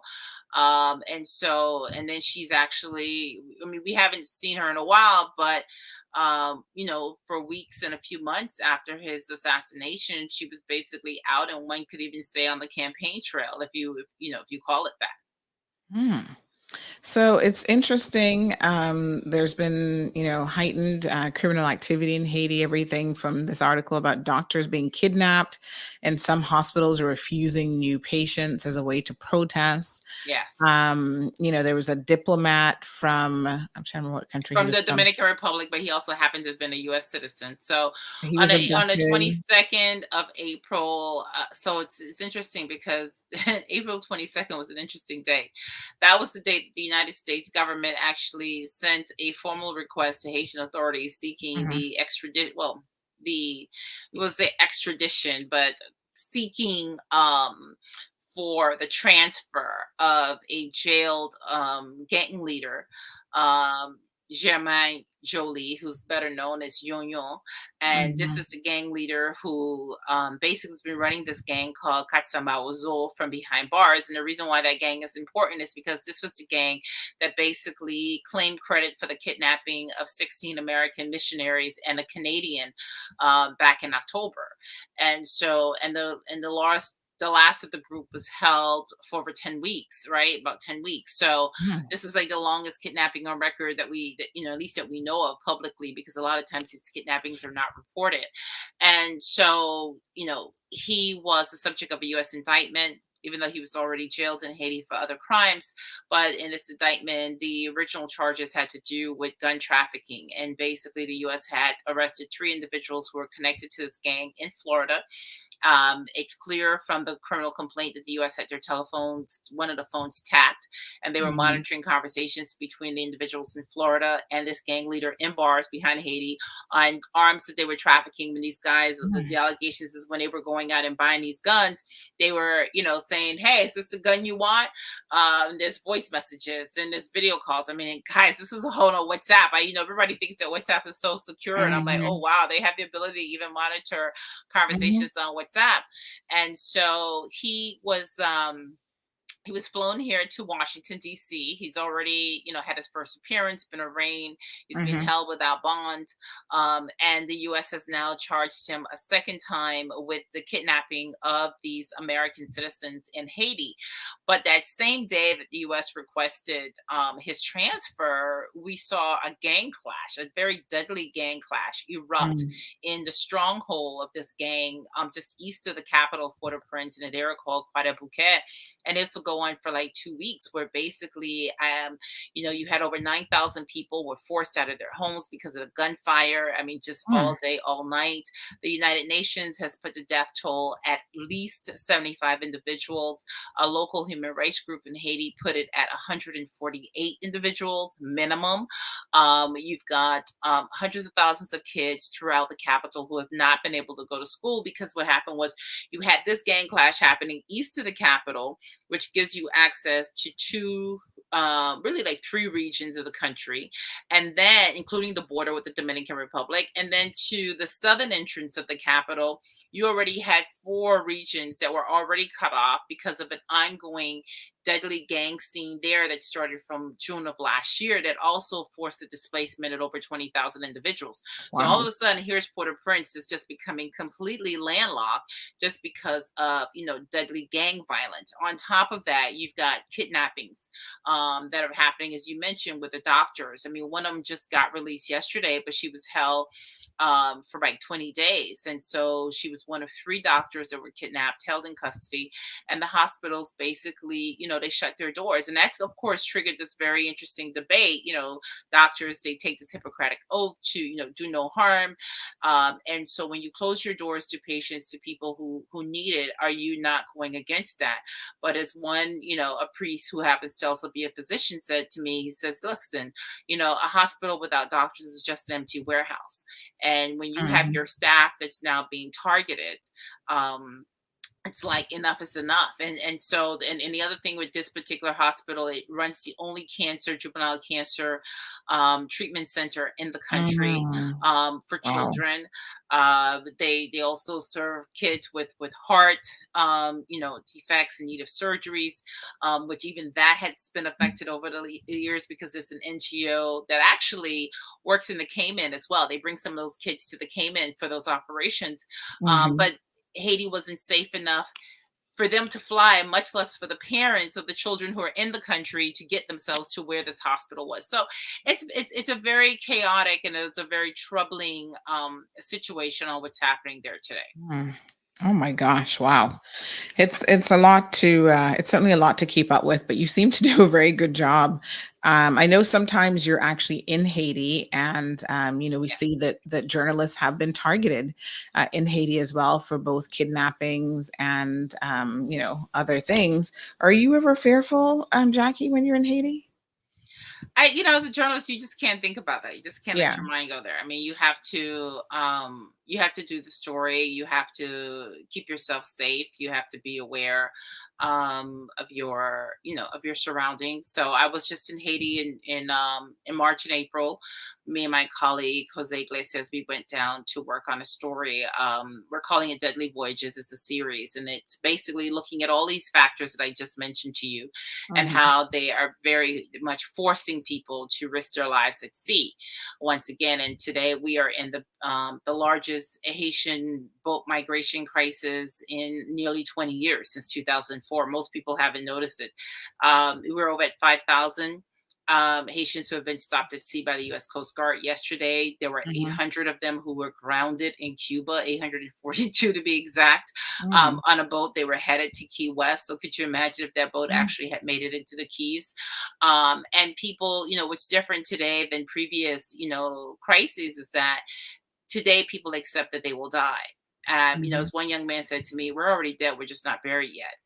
So it's like, just you might as well die trying, because you're already dead. Like, they just do not see a future. They do not see a way out. And ironically enough, they're risking their lives to go to an isolated corner of the country in order to get on one of these boats. But while we were there, my colleague and I, what we found as journalists, people were not open. They were very aggressive. They were very hostile. It's become a very difficult place for journalists to work today. I had first gone to this region back in 2014 after another boat tragedy, talked to people. I was welcome. People were very happy to talk to me, to share with me their stories. This was not the case this time at all. So, but I said, my bosses were very concerned. And I said, but that it's something that we needed to know, because, in a few months, at some point, who knows, they're going to call elections. And so we need to know that this is going to be an area of the country that you need to watch. This is going to be an area of the country where you just can't, quote unquote, parachute in. I mean, when the president was assassinated, I'm on the flight going down, and there's, now all of a sudden the international press, right? They're all focused on Haiti. They haven't been in Haiti. Some of them literally had not been in Haiti or paid Haiti any attention in 12 years since the 2010 earthquake. And I'm listening to them, oh yeah, okay, we're going to get on this car. We're going to get in this car and we're going to drive south. And I'm sitting here like, okay, well, obviously you haven't read anything that I wrote, because if you had, you would know instead of trying to go get a car, you need to go to the domestic airport and try to bum a ride to fly into the area that had just been struck by a 7.2 earthquake on August 14th, because going by car means going through gang territory. And today, this idea that you're a journalist, you're a foreigner, you're a white person, and so hands-on, it does not work anymore. There are no more secret cows. Wow. Folks, 936-2626, Jacqueline Charles from the Miami Herald is joining us. She has a wealth of knowledge and information on specifically Haiti, but other areas of the English-speaking Caribbean as well. So if you have any questions or comments for Jackie, please feel free to join the conversation at any time. She is just amazing in terms of how much information she has, and we can't get her often because she's a busy woman. So now is your opportunity. I know I have actually a cruise ship fire in Turks and Caicos. I woke up to that this morning. Oh my gosh. So we'll get to some other bits and pieces here, but just to wrap up this bit on the journalists. So United Nations office in Haiti has said, and this was an article that you did, that 3 journalists were killed earlier this year, and they're among 16 journalists killed in Haiti since 2000. So definitely it's an area of concern for journalists. As you said, there's no respect from the gangs about your safety or who you are or where you're coming from. Doesn't matter if you're an American, the color of your skin, nothing. You could just be part of the collateral damage. Yeah. I mean, that's, we wrote that piece about, and I actually ended up talking to a journalist who is currently in hiding, Ville, because of what's happened to him and sense of being targeted. And he was actually, doing an investigative piece on involving the killing of a police officer, who was well known, and his father was quite infamous. And so all of a sudden he found himself, now being the target. And one of the things that we do find, and me and my older veteran journalists, there's a new crop of journalists that are coming up. They're like social media, they've got their phones. But I always tell people that you have to be responsible. And so, they're in this unique sense that they grew up in the ghettos and these slums. They know these guys that are now running gangs because they grew up with them. And so they have a particular kind of access. But the thing about it is that, that access can turn on you at any moment. And what I find too in Haiti is that people actually do have very thin skins. And so, and they often don't understand our jobs as journalists. I mean, I was talking to a source last night, I say, when people come at me, and they come at me because I am Caribbean, I am Haitian, and you think that you can talk to me a particular sort of way or bring a particular criticism that you won't bring somebody else in the foreign media. I just don't play that game. And also you would hear people when they're on a radio, it says, well, you all need to help us. You all need to join our cause. And it's like, no, our jobs are journalists. Our jobs are to be objective. Regardless of what our opinions are, whatever we're experiencing, it is like, just put it out there. Let the chips fall where they may. Let the public decide. If you want to take what we're writing to use it for your cause, do what you want to do, but don't bring me into that conversation. You know what I mean? Don't shoot the messenger, literally, and that's what often that you have. So it's often this role that people just don't understand. I mean, even in terms of the separation between church and state, as we call it in the United States. I mean, I have no control over the editorial pages of the Miami Herald. I don't write opinions. I'm very comfortable even putting myself in a story. There's a particular kind of writing that some people do in magazines but, we try to just keep that barrier that's there. And you can go in and you can have an opinion about something, but then if you do your work as a journalist and you start talking to different people, often you find that your theory is not what is, or what you thought was the case is not the case. So I think that journalists should not be targeted in any way, shape, form, or how. But I definitely think that there are lessons to be learned from my fellow journalists, just in terms of how we, to better keep yourself safe. And, just even me. I mean, there are things that I used to do in my younger years at the starting of my career where you're afraid to tell an editor no, that today I just don't, I just don't do it. Yes. Well, we've got Jonathan who's joining us from St. Martin. He says, St. Martin in the house, Caribbean, Antilles. Damien says, may I ask what happened to all the donations from the telethon after the Haiti earthquake? Why was it never used? And where did the millions and millions go? Why no investigation?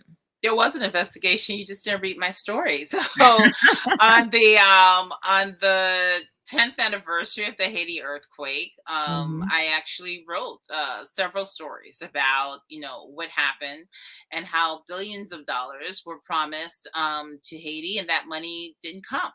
And the money that did come, most of it was used to keep people alive. It was like $1,500 per person. And think about the fact that you had a minimum of 1.5 million people who were in camps. Well, they need to drink water. They need to use latrines. So you had that money.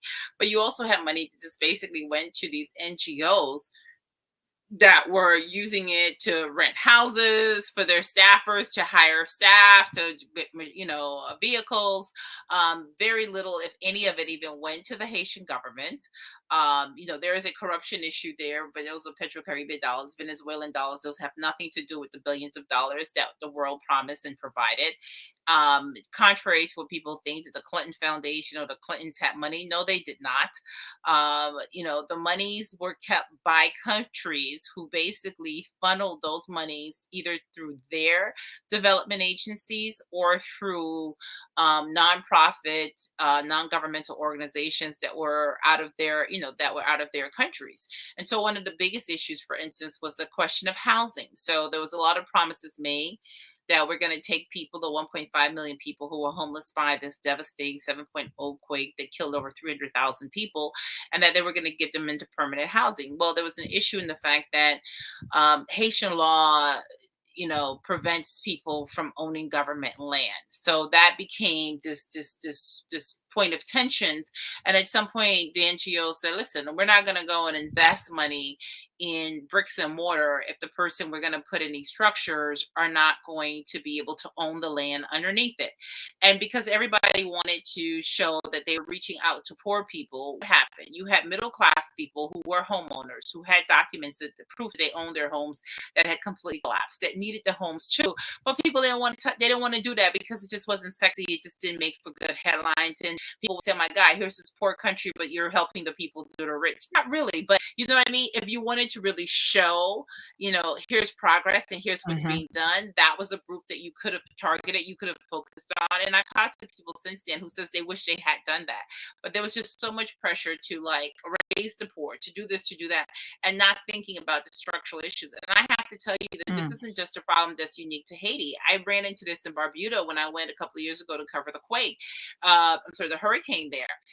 There were people in Barbuda who had property, who had homes, who lost their homes in this hurricane.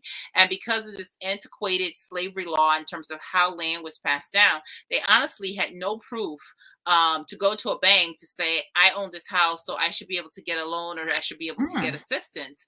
And so this whole issue of land ownership, it's an issue in many places, in the Caribbean, because we passed land down from generation to generation, but somewhere along the line, there was never any sort of formal paper. So today when you have to go to a bank, you need to basically present proof because they want collateral. So the thing with, in terms of Haiti and the billions that were promised, yes, everybody got on the hype and they all wanted to say, here's what we're going to do. But, the late Dr. Paul Farmer, who passed away earlier this year, he was the special envoy for the United Nations after the earthquake. And his office for the 10th anniversary actually did do an investigation where they tracked the promises and how much of that money actually made it to Haiti and where it went. And we wrote that story along with other stories. But the reality is that very few of it even made it. Wow. It's truly amazing and lots of interesting information. Let's talk a little bit before we sort of look at some of the other Caribbean islands. I definitely want to talk to you about BVI and that situation there. We've seen an uptick in, I guess last year for sure, of migration. Cuba, lots and lots of Cubans are leaving. We've had an issue here in the Cayman Islands where a lot of them are actually coming here, and we have some extremely high numbers compared to what we would traditionally have. And Haitians are also taken to the high seas to try to, make it to the US or anywhere else for better opportunities. Tell us a little bit about that situation and what your observations have been. I read your article about how they're actually even turning to voodoo to help guide their journeys. And can I ask you a question about this particular spelling of voodoo? Is that how it's spelled? Yeah. So when you do the VOODOO, that's like black magic. That just evokes all of this sort of negative thing. So, and I was very happy that a couple of years ago, the Associated Press in their style book for American journalists, in terms of, the spelling of certain words or acceptable words or things like that, that they adopted this spelling of voodoo, which is a French spelling. And that way, people are not automatically thinking that, oh my God, this is black magic or this is wobia or, what have you. I mean, we have to, I said to an editor the other day, I said, look, just like you Americans have your old wives' tales, the things, don't let a black cat cross you. Like, where did that come from? Right. You have to respect people and respect what they believe in. And voodoo has been recognized as a religion. It's part of the culture in Haiti, whether you believe it or not. There are things that people do or they subscribe to, and that's where it's rooted in. And as one of the priests in there says, that Haiti is not the land of Amen, but it's the land of Aibobo, which basically speaks to the fact that this Haitian revolution was sparked by a voodoo priest, Boukman, who actually was a slave that came to Haiti from Jamaica, from Africa to Jamaica to Haiti. And before the launching of the revolution, he basically had this ceremony, because this is what, before Christianity was introduced to us as Africans. We had our own deities in our own ways, and so this has continued to guide them. I mean, it was interesting because when I was in the Northwest reporting on the story about the boats, everybody was just sort of mentioning this kind of in passing, right? And I think the first time this guy was like, I was like, well, how is these trips on these boats? And then he's saying, well, the men are here, but the women are there, and the men and women can't stick together. So what do you mean the men and the women can't stick together? Why? What is this? Like the liberal feminist me. And he's like, well, no, because of the magie. I said, you mean the magie? He's like, yeah, so magie is like Creole for magic. And I'm like, well, wait a minute, tell me more about this. So as I started digging, I started realizing that there are things that they employ, because here's the deal. I'm sitting in my house in November and I get a text from my colleague, David Goodhue, that says, hey, a boatload of Haitians just landed. Where? In the Keys. Huh? What? I mean, and we are scratching our heads trying to remember the last time a Haitian boat actually made it through the Coast Guard, through the Florida Straits to get this far. And then December 24th, another boat lands. And then in January, another boat lands. And then after that, another boat. And then in March, 2 boats, the last of which was 356. So we're saying like, yo, what is going on here? How are these boats, getting through? So I did a story, prior to all of this about the fact that the changing tactics and how they were using Cuban waters. They were hugging the Cuban coastline. And remember, Cuba's 90 miles from the Florida Keys. And so when they after they're leaving Cuban waters, they turn on the engines and they make a run for it. But as I, on the ground in Haiti, I'm talking to people and they're telling me, nah, it's not the engines. This is it. You see it, Amidon, which is what they refer to the Coast Guard as, in Alexander Hamilton, the founder of the force, and he had a cutter named after him. It's like, yeah, you see you wave, you wave a flag. Now, why do you wave this handkerchief? What color is this handkerchief? They're very limited in their details because there's a lot of secrecy that's shrouded around it. But this is their belief.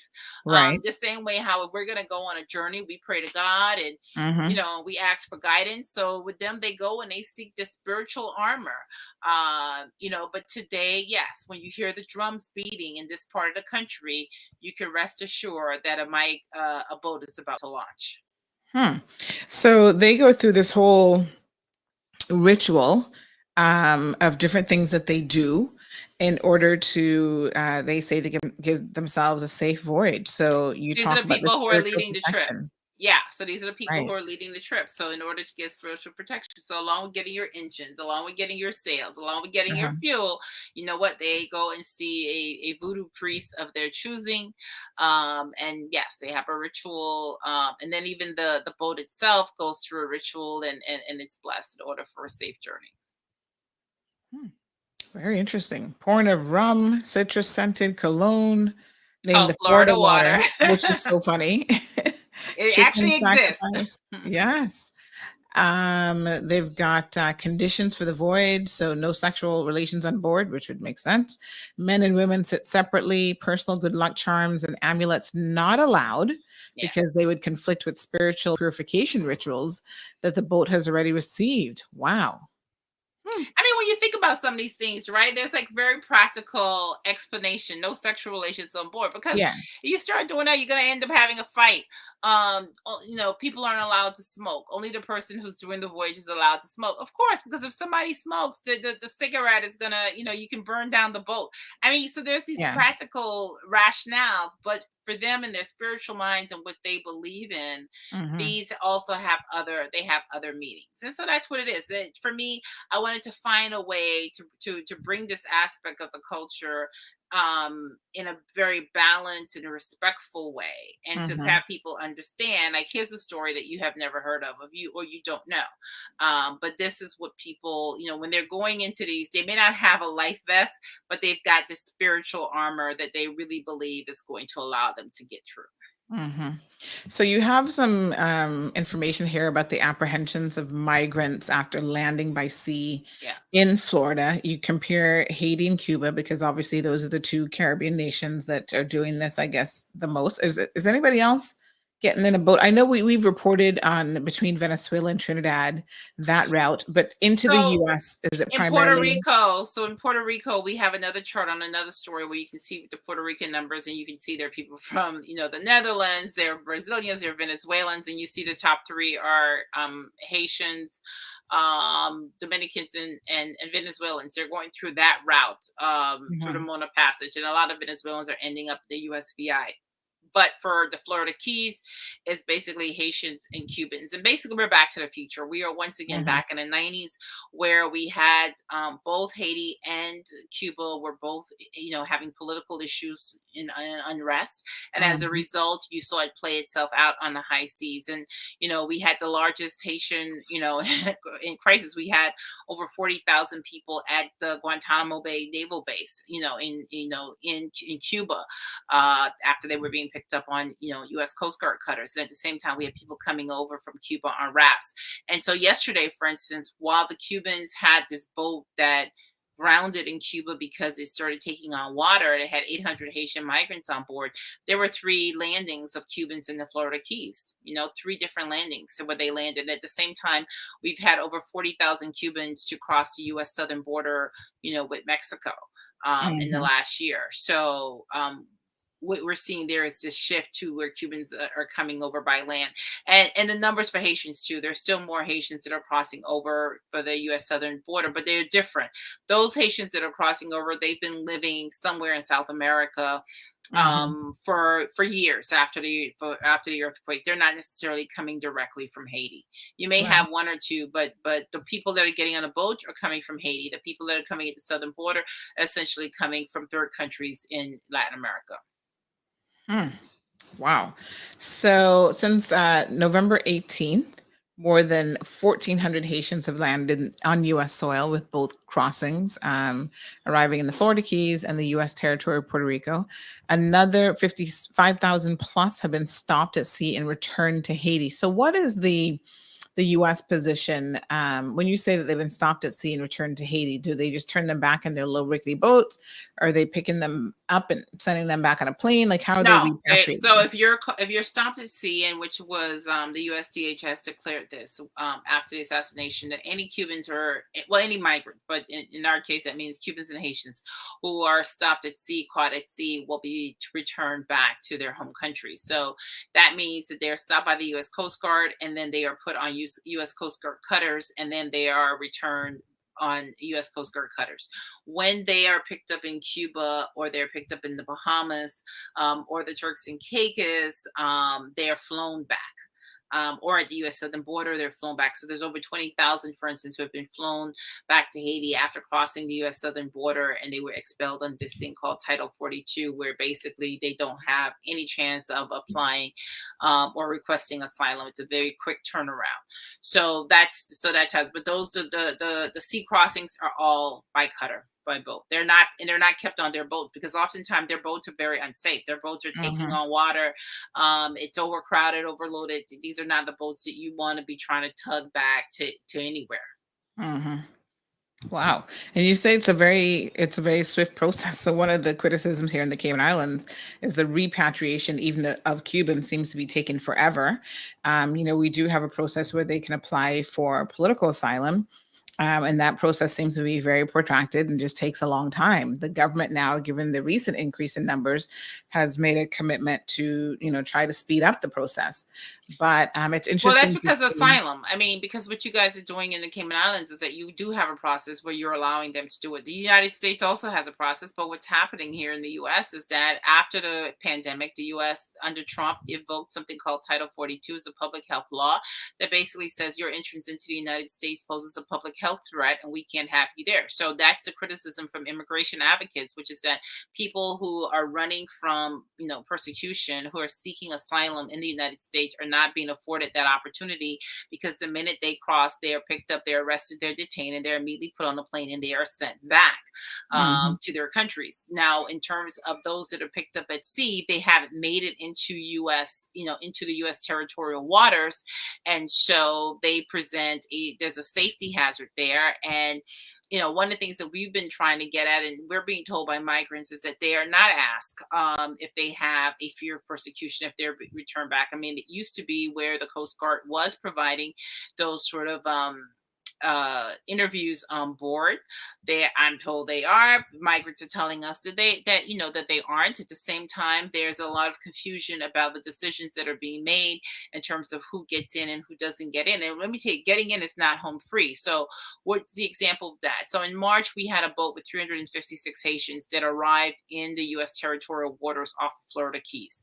In the first hour that the boat was there, you had 158 Haitians who jumped overboard and try to swim the 200 yards in these very rough seas to the shoreline. I mean, eventually, mostly all of them had to get rescued by U.S. authorities because the waters were just too rough. Other people were sitting on board this boat waiting to see, did these other people make it and whether or not I should jump. Some people couldn't because they were too weak or they couldn't swim. And then when U.S. authorities came in, they told them, do not jump, just stay. So the Haitians stayed, thinking that they were going to be brought in and detained, but that they would get a chance to get out and at some point, make a pledge for a plea for asylum or what have you. But that didn't happen. I mean, the U.S. basically, the 198 that were still on board that boat, they were turned around. They were transferred to a U.S. cutter, Coast Guard cutter, and then they were taken back to Haiti. And so the criticism from advocates has been that today the U.S. is practicing some form of wet foot, dry foot policy that went away under the Obama administration, that once guided the decision between Haitians and Cubans, that Cubans who basically made it onto land got to stay, and those who were picked up at sea and any other migrants, including Haitians, were returned back to their home countries. Well, that policy went away, but what we're seeing today is that for some migrants who do make it into the U.S. territorial waters, they get to stay, and others get turned back. Well, we just had a boat on Tuesday actually, that was off of Isla Mujeres in the Keys, and they were not allowed in. They were they're being returned back to Haiti. So different strokes for different folks. I think today one of the biggest criticism is the U.S. immigration policy is just unclear, and that it lacks clarity.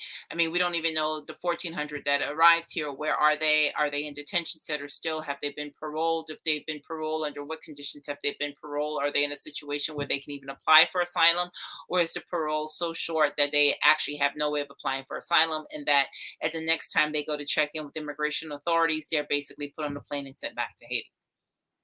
Wow.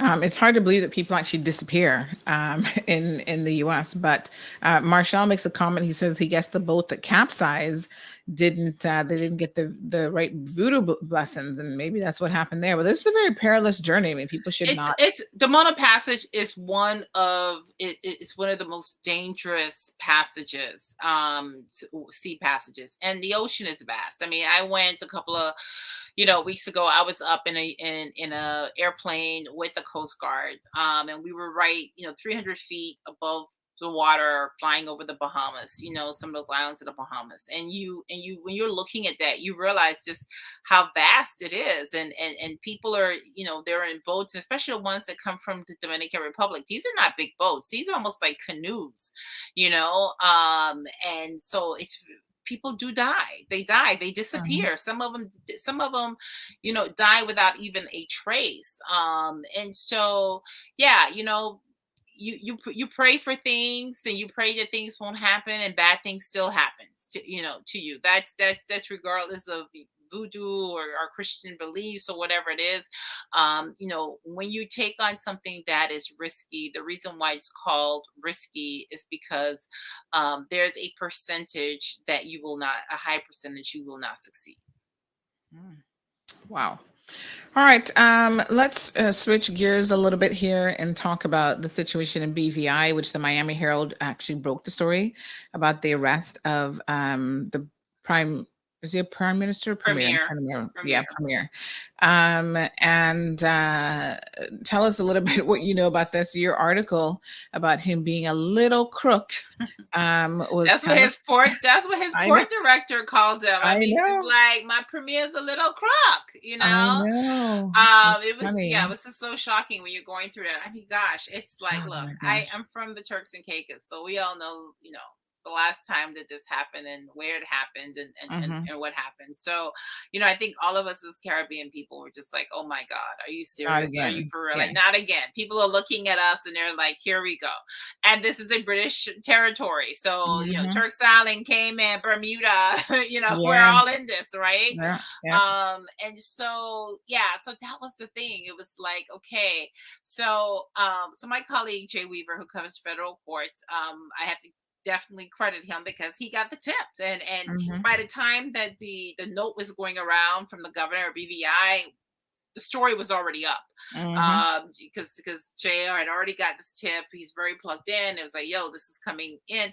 And I don't even think that he really knew how this was going to like explode. And of course, he's writing it from the perspective of, okay, U.S. authorities just nabbed this foreign leader. But I'm like, no, we need context here. Like, this is a foreign leader, but this is the leader of a British territory. This is the second time in X number of years since Norman Saunders that this has happened. This is also sort of playing itself out similarly because Norman Saunders was the first foreign leader to be arrested under U.S. drug laws for breaking U.S. drug laws, and it happened, in another sting operation in Miami. This happened in the sting operation, in Opelika, which is basically the outskirts of Miami, where he left this cruise conference to go check on the money. And so, of course, his lawyers most likely will probably argue entrapment because when you read the indictment and how a lot of this went down, I mean, there's a line in there where he says, listen, I spent 20 years trying to get to this position and I'm not going to lose it in 20 minutes. Well, that's almost kind of what happened. I mean, and he is very suspicious, like when he's talking to these people, because he's like, the British are out to get me. They've been trying to get me for years, and at this time he is already the subject of a commission inquiry, his government as well as other governments, but there's a lot of focus on his governments and contracts and things that they've done. But yet, it's like still chugging along. And while they're driving out, to this place to meet this person that's really like a mole, again, he talks about the fact that the British doesn't pay him enough. And then when he gets there and he's meeting with the guy who again is a plant, it's not who he says he is. He's not a real member of a Mexican cartel as it's made out to seem. He's still like suspicious and still want to make sure that the guy, this isn't a setup, right? And the guy gives him a response to basically assures him that no, this isn't a setup. But it's like, guys, your instinct is telling you like, yo, something isn't right. But and of course he gets pulled into this because you have the port director. Well, the allegations are that the port director and then her son, they're the ones that are at the front of it, at the front of this of this thing. So and then what's this? Oh yeah, his nickname was Coach. That was his nickname, the BVI premier. So after his arrest, he was saying that he should get immunity, and it's very interesting, folks, because we should see how the U.S. basically says you're just a local leader of a place. You're not a sovereign nation. You're not a head of state of a sovereign nation. So that definition applies to the premier of Cayman, Bermuda, Turks and Caicos. That in the eyes of the United States, we are not sovereign countries. Because I asked somebody, I said, well, okay, so the head of state is Queen Elizabeth, but so she's still the head of state, but Jamaica and Jamaica's independence. So you're telling me that the Jamaican prime minister is just a local leader of a place because the head of state is the Queen of England. So it's a very interesting definition in terms of how the United States is defining this issue of immunity and sovereignty and leadership. And I haven't explored it, but I think it's worth an exploration there. And because it came up in the Norman Saunders case many years ago, and in this argument with the BVI premier, they looked at Noriega, but that was a different situation because Noriega was a de facto leader of an independent country, right? But anyway, long story short, look. BVI not wanting to get kicked out and have a British takeover, they went and formed this coalition government. They removed him as premier, so one can argue that that whole argument is kind of moot right now. His bond has been set. So the question today is whether or not he's going to be able to make bond. I think they were probably depending, if he was still premier, that maybe BVI would have taken up the tab.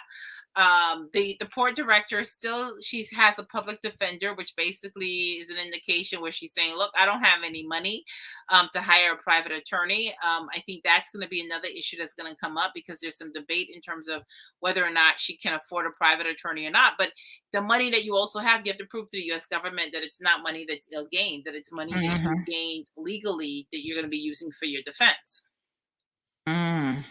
So he was just back in court, just a few days ago, where basically, okay, so he will be given bond, but he has to come up with the money for the bond. He has to come up with the collateral to secure, that $1 million bond, and there's a cash amount that he's also going to have to flip, that he's going to have to come out with. It was, I got to tell you, when I was reading the indictment papers, it read like this is going to be an HBO movie. You know what it reminded of? What's our Jamaican? Dudus?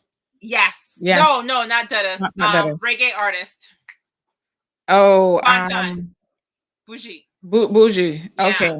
It was like I remember because I broke that story when Bougie was arrested in Miami, and it was like the scene out of a video, and a whole taking a knife out, checking the product. I mean, car pulling up, and so that was the whole way that this whole indictment also kind of read, like in slow motion, and you're reading it, and it's almost like even if you didn't know what happened at the end, you see what's coming, and it's just not seeing it. Is there any indication as to why they targeted him? Was it just because he? I don't know. I mean, so again, we haven't seen that yet. And was it a target of him, or does it speak to something larger there at BVI? Look, BVI has been the target of corruption allegations for years. That's what led to a commission of inquiry. Okay.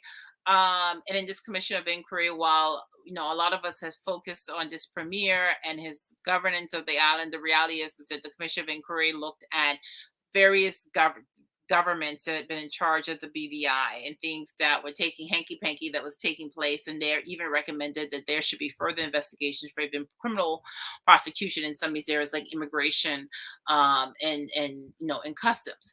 So my belief has to be that U.S. authorities got wind of other deals or something else that basically put this tiny island in the Caribbean on their radar and said, hey, listen, we need to look into this. I know, in the case of Turks and Caicos, one of the issues was that this was at the heyday of drug trafficking, and the drugs were coming into Miami, and they were coming from the Caribbean. And at this point, people whose job it is to track this stuff were noticing things that were happening. BVI is very close to Puerto Rico, and either somebody got a tip, or there were things that had been happening there out of the public view that we do not yet know or haven't yet uncovered, but will probably come out if there's any sort of trial when the U.S. government makes their case, that would basically put this in context, where they will argue, no, we didn't target this guy, but there were things that were happening that gave rise to concern, and so this was part of an investigation. And then you always get into that murkiness, right? Like entrapment, right. If you did not present this opportunity, would this person find themselves in this position or not? And this has always been a legal argument that is brought up, and oftentimes it gets thrown out of the courts. And it's so interesting that the son of the port director actually said, to your point, he's like, oh, I've been doing this for 20 years, over 20 years. I don't use, but I've been doing, this. Yeah. So he still gave out so much information. I thought these people are total strangers. It's almost like they had no degree of common sense as, alleged conspirators and criminals. Like, I don't know. Like, I don't meet a total stranger. And if I were doing something illegal, I'd be like, oh, yeah, I've been doing this for 20 years. Let me give some bragging rights and some props. And but I think it's kind of like that island mentality, right? We all know each other. And oftentimes we just sort of take it for granted that everybody knows what's going on or what everybody's up to. And so people just are very chatty, And at this point, it was just like you were just chatting with the wrong people. That's for sure. What a mess. So we will continue to wait to see what will happen with Andrew Fahy, again, former premier of the British Virgin Islands, who was taken into custody along with his port director and her son. I was a bit surprised when I first heard port director. For some reason, I assumed it was a man. And when I heard that it was a woman, I was just like, are you kidding me? The story just got, now it's a Lifetime movie. It's not just HBO. Yeah. It just got even more interesting. So the Drug Enforcement Administration in the U.S., again, in case you hadn't read this, you'd been living in a hole, arrested him at the Miami Opelika Executive Airport. What a hot mess, as we say here in the Cayman Islands. So what else, Jackie, is on your radar we can expect from you coming up? I am going to continue to do an installment of my Deadly Voyages. If anybody's in Miami on June 17th, we're actually going to have a community discussion about this migration crisis, but we're going to do something a little interesting and different. We're going to start off a screening of a film called Cargo. It's a 2017 film by a Bahamian filmmaker, Kareem Mortimer. He's very talented. And when I first saw this, because it premiered in Miami at the film festival, I was like, oh my God, this is such a real depiction of what happens on these, on these voyages go wrong. And in fact, and given the xenophobia that exists in the Bahamas toward Haitian migrants, I thought it was very courageous of him not to do the easy thing, not to do a story that focuses on the xenophobia, but a story that was more sympathetic to the aspect of Haitian migration, So we're gonna open it up, and he's actually gonna join us for this discussion. We're gonna have this at UM, and so it's myself, him. We're gonna have some activists in this arena, and it's gonna be moderated by Edwidge Santika, who's a very well-known and respected Haitian American writer, and she wrote a book called Brother, I'm Dying, and it was about her own experience with the U.S. immigration system when her uncle fled Haiti, in the early 2000s, trying to seek asylum in the United States, and he was thrown into a detention center here in the U.S. So we'll have that on June 17th, but prior to that, I'll have another installment on this. You can look for more in respect to the Haitian assassination of President Jovenel Moïse. In fact, while I was on here, one of my colleagues just called me, and most likely that's what he called me about.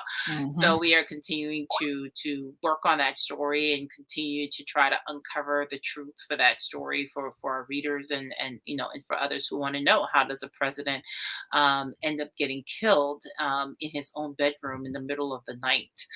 And the implications involve some foreign, former military soldiers. Wow. So as usual, folks, Jacqueline Charles, who writes for the Miami Herald, again, a Pulitzer Prize finalist for her coverage on the Haiti earthquake back in 2010. She's actually been awarded in 2018 the Maria Moores Cabot Prize, a prestigious writer, and she's keeping people definitely in Miami and all over the U.S. and the Caribbean as well, really, really informed with her pieces. I enjoy reading your pieces. Anytime I get an alert, Jackie, from Miami Herald that there's a new story up and it has your name attached to it, I make sure I read it. Oh, thank you. I think I need to come to Cayman and do my follow-up on that whole FIFA scandal, right? Because I keep saying to myself, where are we with that? That was my last time in Cayman. Well, listen, we asking the same question. Where are we with that? Because Jeff Webb seems like he's probably going to walk away and never serve a day in jail. He's like the Teflon Don. So I need to go back and look into that and see what's going on. Ask the officials in Atlanta, I guess, where I don't even know what's next for him. I mean, it's been put off about 20 gazillion times. I know it's feeling like the Turks and Caicos, criminal investigation court hearing there. Yeah, he's got the luck of the Irish. But anyway, Jackie, thank you so much for taking time out of your busy schedule to spend a little bit of us here with us here this morning, our Cayman Islands audience, and we have international audience as well. Really hope that you guys enjoyed Jackie in her wealth of information. Jared says the BVI governor is so quiet and they aren't guilty for the lack of security in the BVI, as if they aren't guilty for the lack of security in the BVI. So, this BVI case did raise a lot of questions. The the people in the country obviously do not want the British government to take over. So that was interesting. We had some of them as guests in a program a few weeks back, and they continue, I think, to protest. I don't know that a final decision has been made. Well, that's what I'm waiting to see. And I think the British, we can talk about that another time, but I think the British are in a very tight spot here. Maybe they're waiting till after the Queen's Jubilee to make a decision. But with everything which has taken place in terms of, what's going on in the world, reparations, colonialism, all of this. I think, the Brits today are like, oh, okay. This is not like when they, put Turks and Caicos under direct rule a couple of years ago. Yeah. But, again, given that our commission of inquiry was small the investigative report was small compared to this investigative report. I think everybody in the Caribbean is also looking at this to see, like, okay, whatever decision comes down, how does that compare to other decisions that have happened? I would not want to be in their position. Yeah, it's not comfortable. Okay, Jackie, thank you so much. Thank you. Appreciate it. Have a good one. All right. Bye. All right. So, my dear, you guys are listening to another segment of the Cold Hard Truth. We collaborate with a lot of people. So Jacqueline Charles, like I said, I had the opportunity to meet her over 2 years ago, and she's one of the persons in media that we collaborate regionally with. She is indeed a wealth of information, amazing, quite frankly, in the stuff that she covers. So much, to be quite honest. And we do have other media that in the region that we collaborate with as well, including Jamaica. And it's super interesting. Journalism, she kind of highlighted that there's a new style of journalism, which we are a part of that, where you can just grab your iPhone or grab your phone and you're on the spot and you're recording stuff as it happens. The world of journalism has changed. What Jackie does is Jackie writes very, very in-depth pieces. If you ever go and you look at her profile on Miami Herald, you can see the pieces that she writes. She does a lot of research and she digs really, really deep, especially in Haiti. She has a really, really good understanding of a lot of the dynamics of what is happening in Haiti. Like she said, she's entrenched in the Caribbean. She's, one parent from TCI, one from Haiti. She's got connections in Cuba and just really all over the region. So it is super, super interesting. Here's another article she did on April the 26th, talked about COVID-19 and the Ukraine situation and affecting food security in the Caribbean. So I was just speaking to one of our writers, quite interestingly enough, who was just saying that she's having, let me just see if she can actually pop onto the conversation. She's having some issues sourcing baby formula. We were just talking about this the other day. And, we didn't know of anyone directly being impacted by this. At least I didn't think I knew anyone. And lo and behold, Renee has just said she is having to give her baby milk because she can't get formula. And, she can't get certainly the formula that he was using. And he's not even 6 months old yet. And it's not recommended that any babies under 6 months can get milk.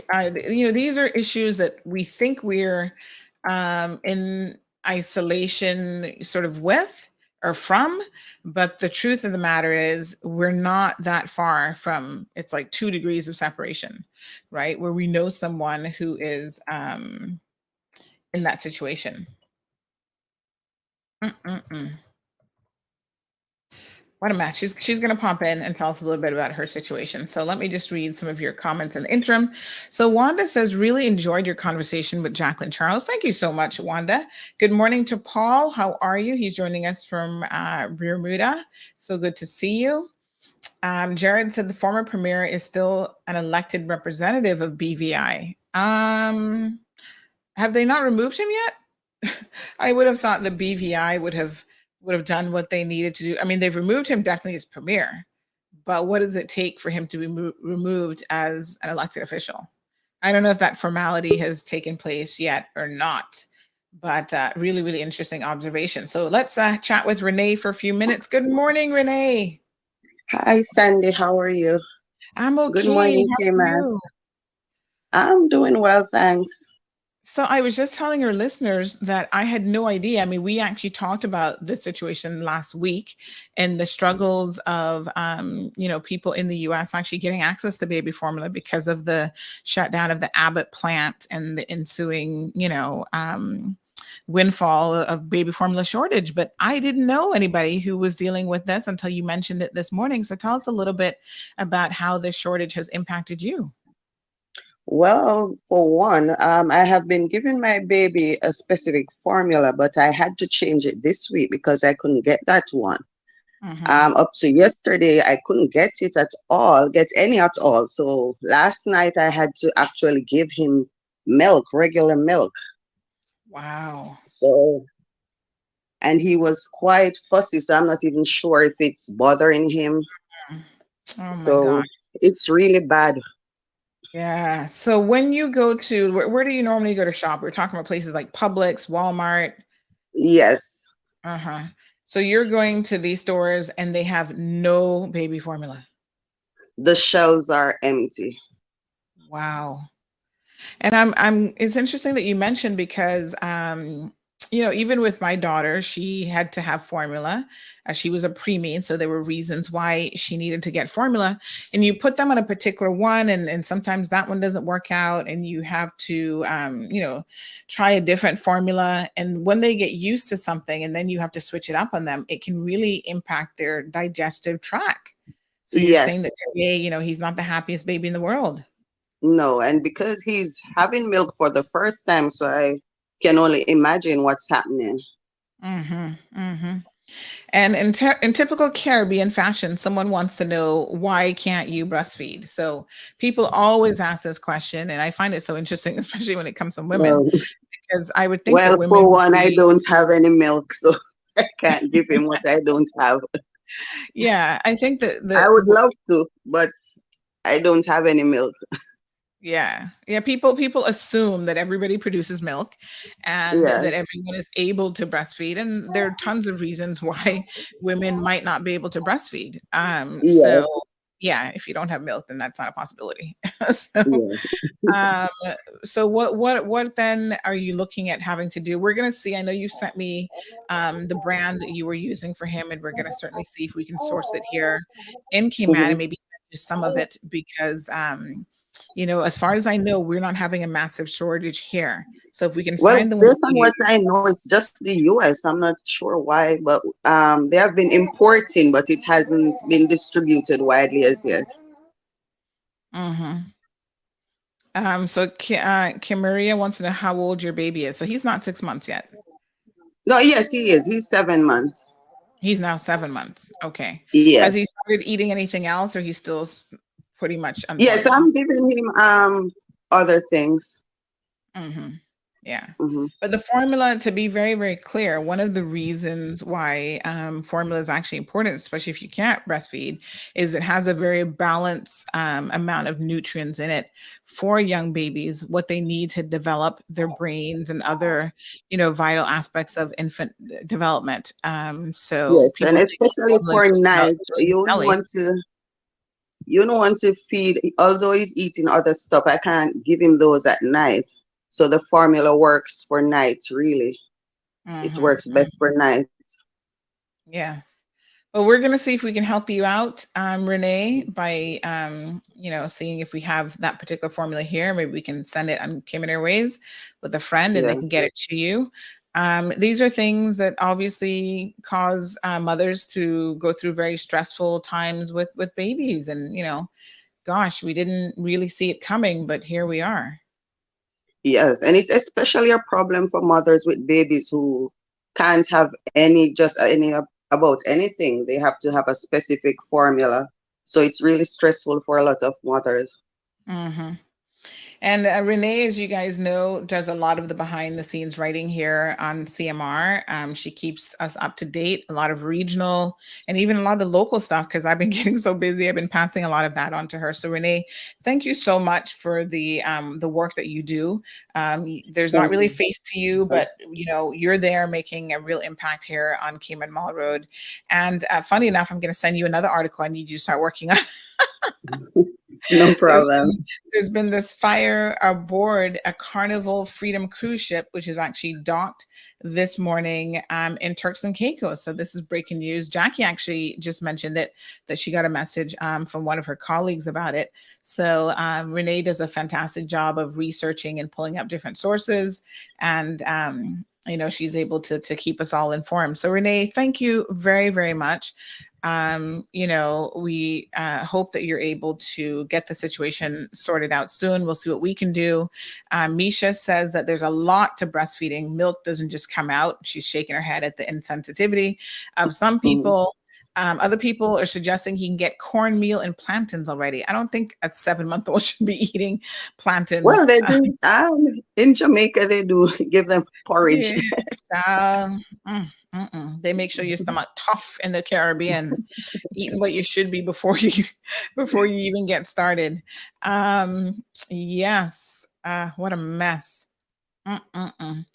Anyway, Renee, thank you so much for joining us on the program this morning. And no problem. Thank you, Sandy. All right, my dear. Take care. Yes, child. Y'all be like, feed that baby anything. Throw him a steak. He'll be okay. Here, honey, here's how you use that steak knife. What a hot mess. I don't know what to say sometimes. Sometimes the reason why I say honey child and what a hot mess, because I am left speechless by the things I see and the things I hear. Woo. That there is a little bit of logic behind not starting babies on solids too quickly, and it impacts you later on in life, including even your chances of getting diabetes as an adult. Ding, ding, ding, ding, ding. Listen to me. We have one of the highest rates of diabetes in the world, you Caribbean folks. That's us. And one of the leading factors, y'all need to look at what you're feeding your babies. You're feeding them solids too soon and too much of the wrong things early on as well. You might think porridge is healthy, but trust me, I don't see nobody around here making a healthy porridge yet, talking about cornmeal. Ugh. If you have any idea what cornmeal does to you. Listen, but we love it. I love cornmeal porridge. It's my favorite porridge, but it doesn't mean that it's the best thing for you. All right. So listen, in terms of shortages around the world, India, actually, we talked about the wheat situation. So India has paused all wheat exports. And now the next thing that they're doing is they're pausing or they're putting a big sort of, not necessarily 100% stop, but they're putting a bit of oh gosh, what do we call it? They're decreasing the supply and availability of sugar. Lord, sugar and wheat we use to make breads around the world. So I don't know what's going to happen with this situation, but India is having issues just like everybody else in the world. And so now this is the next food that they're actually going to have as a limited export item. So the headline says sugar is the next food you might have a hard time getting your hands on as India announces it's limiting sugar exports. Wow. So they're going to now cap sugar exports at 10 million metric tons for the year through September. The government says that it's a move to ensure that domestic sugar availability and ensure price stability.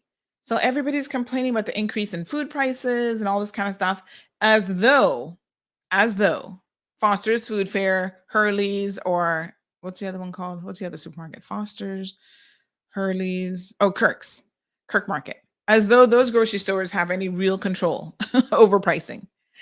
India, the only way that they can control it is by stopping exports. So in India, food prices rose 8.38% on year in April, far outpacing the 0.85% on year rise in October.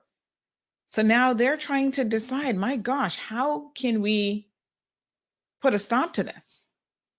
Well, it turns out that India is actually a major sugar producer. And so they're going to start, they did wheat already. They're now going to start restricting sugar exports. And it's the latest protectionist move by an expanding list of countries to secure domestic food supplies. Now, I want to put a little pause right there. These countries have a move on the chessboard. So they can say, okay, we're not going to export it because we need to control and make it available for people in this country cheaper. What is Cayman exporting? We're not exporting anything. We don't have sugar. We don't have wheat. We don't have any of these commodities. And so when you talk about price stability impacting a huge country like India and China and America, running out of baby food and all this sort of stuff, I want you all to try to understand the complexities of what this means for all of us. You're making demands on this government that they need to fix the price issue. Tell us how exactly they're going to do that when it's not something that they can control. So in a statement on Tuesday, the Indian government said it's going to cap sugar exports at 10 million metric tons for this current marketing year, which runs through September, to ensure that domestic availability of the commodity and ensure what they say price stability. The restriction will start on June the 1st. So that's next week. And just FYI, India is the world's second largest producer and exporter of sugar after Brazil.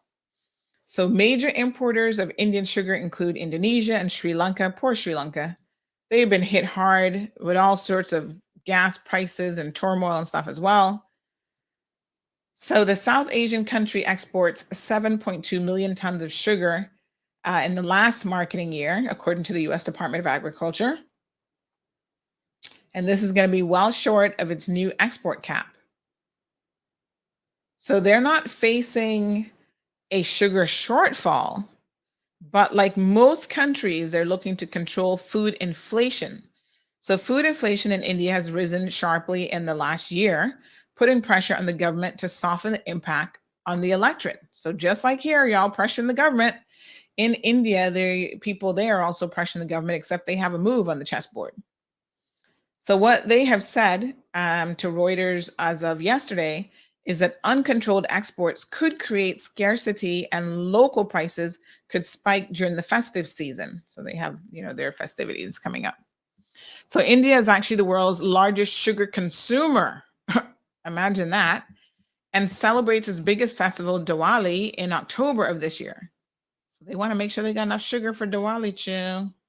International sugar prices have surged 20% in the last 12 months due to various factors, including supply shocks and recovering demand from the pandemic. Boosting prices and a surge in global prices as the gains are driving mills in Brazil to produce biofuel from sugar-based ethanol instead. So again, we talk about the environmental factors. Everything is just so intertwined and so interconnected. And on May the 13th, they did a similar move with wheat export, which of course, we use a lot of wheat to produce things like bread, some of our staples. So you can expect probably prices to go up even more because of India's move.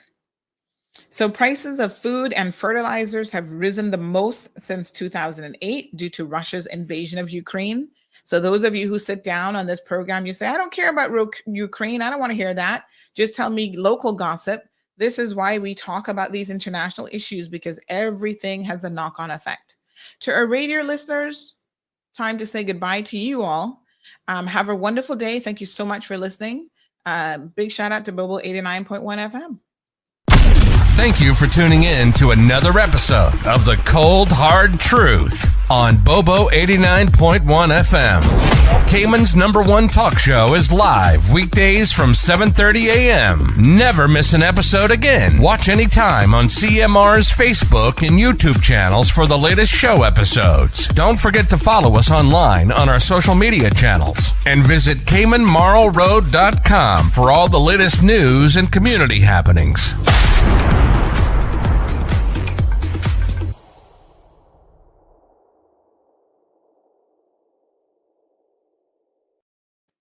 All right, folks, I'm just going to wrap up this little bit of the conversation here about what's happening in India. So price of food, fertilization risen the most since 2008 due to the Russian invasion of Ukraine. This is according to the World Bank in their April report. Both countries, Ukraine and Russia, are major players in the global commodities market, accounting for much of the world's wheat, sunflower oil, and energy. So this has sent U.S. inflation to a 4-decade high, with the consumer price index rising by 8.3% in April from a year ago. So listen, the pandemic was bad enough. Now we got this war in Ukraine. That's according to the Bureau of Labor Statistics. So we've got food inflation. Some countries around the world restricting imports or exports, including Indonesia, who's now banned the export of palm oil, which is the world's most widely consumed vegetable oil. So they've banned that for 3 weeks. Argentina has also put a ban on exports of certain beef cuts. So I saw somebody stick up something about the price of salmon the other day on, they went Foster's and saw the price of salmon. And I'm telling y'all, folks, it's only going to get worse. And there's some adjustments that we may have to make to our lives. I know nobody wants to make any adjustments. All of y'all want to continue eating steak and salmon and this and that. But the things that you might have to do. Donette says shortages and they're getting bigger. Maria says not having access to wheat will filter through to a lot of products, as wheat is nearly in every item you buy. So in the next few months, there could be a shortage of a lot of items. Yes, I'm telling y'all, prepare yourselves. Don't say you didn't know. Because if you've been listening to CMR, then y'all know. Maria says, I hope the Jamaican government sees all these food shortages and all the factories that they shut down, they will reopen. Well, I'm not sure why they shut them down, but I guess we're going to see. Sometimes it's not practical because of, local labor costs and other things. It's not practical to produce certain things locally, but this is now when you have to import it, you see where you are at the mercy of others. What a hot mess. Anyway, my good people, that is the end of the program. I need to go sort out something with an application. My QuickBooks application is being naughty. So I need to get on some tech support calls this morning. You guys have an absolutely wonderful and fabulous day. Tomorrow is Friday. So what we're going to do on tomorrow's program, we'll have a little bit of open mic. Mr. Speaker of the House, McKeeva Bush, has said that he's going to come on the program tomorrow. So hopefully we'll get that sorted out. And then we're going to re-air, in case you missed Impact Wednesday last night, we are going to re-air that for your listening pleasure as well. So Friday, the week went by so quick. You guys have a fantabulous one. And we will see you, God's willing, tomorrow morning at 7:30. And big shout out, by the way, to Miss Iva. She just messaged to say, Sandy, I left a bag of mangoes at your front door. Yippee-ki-yay! Who's going to be happy today? Me. You go out there and be happy too. Find your happy spot. Y'all have a beautiful day.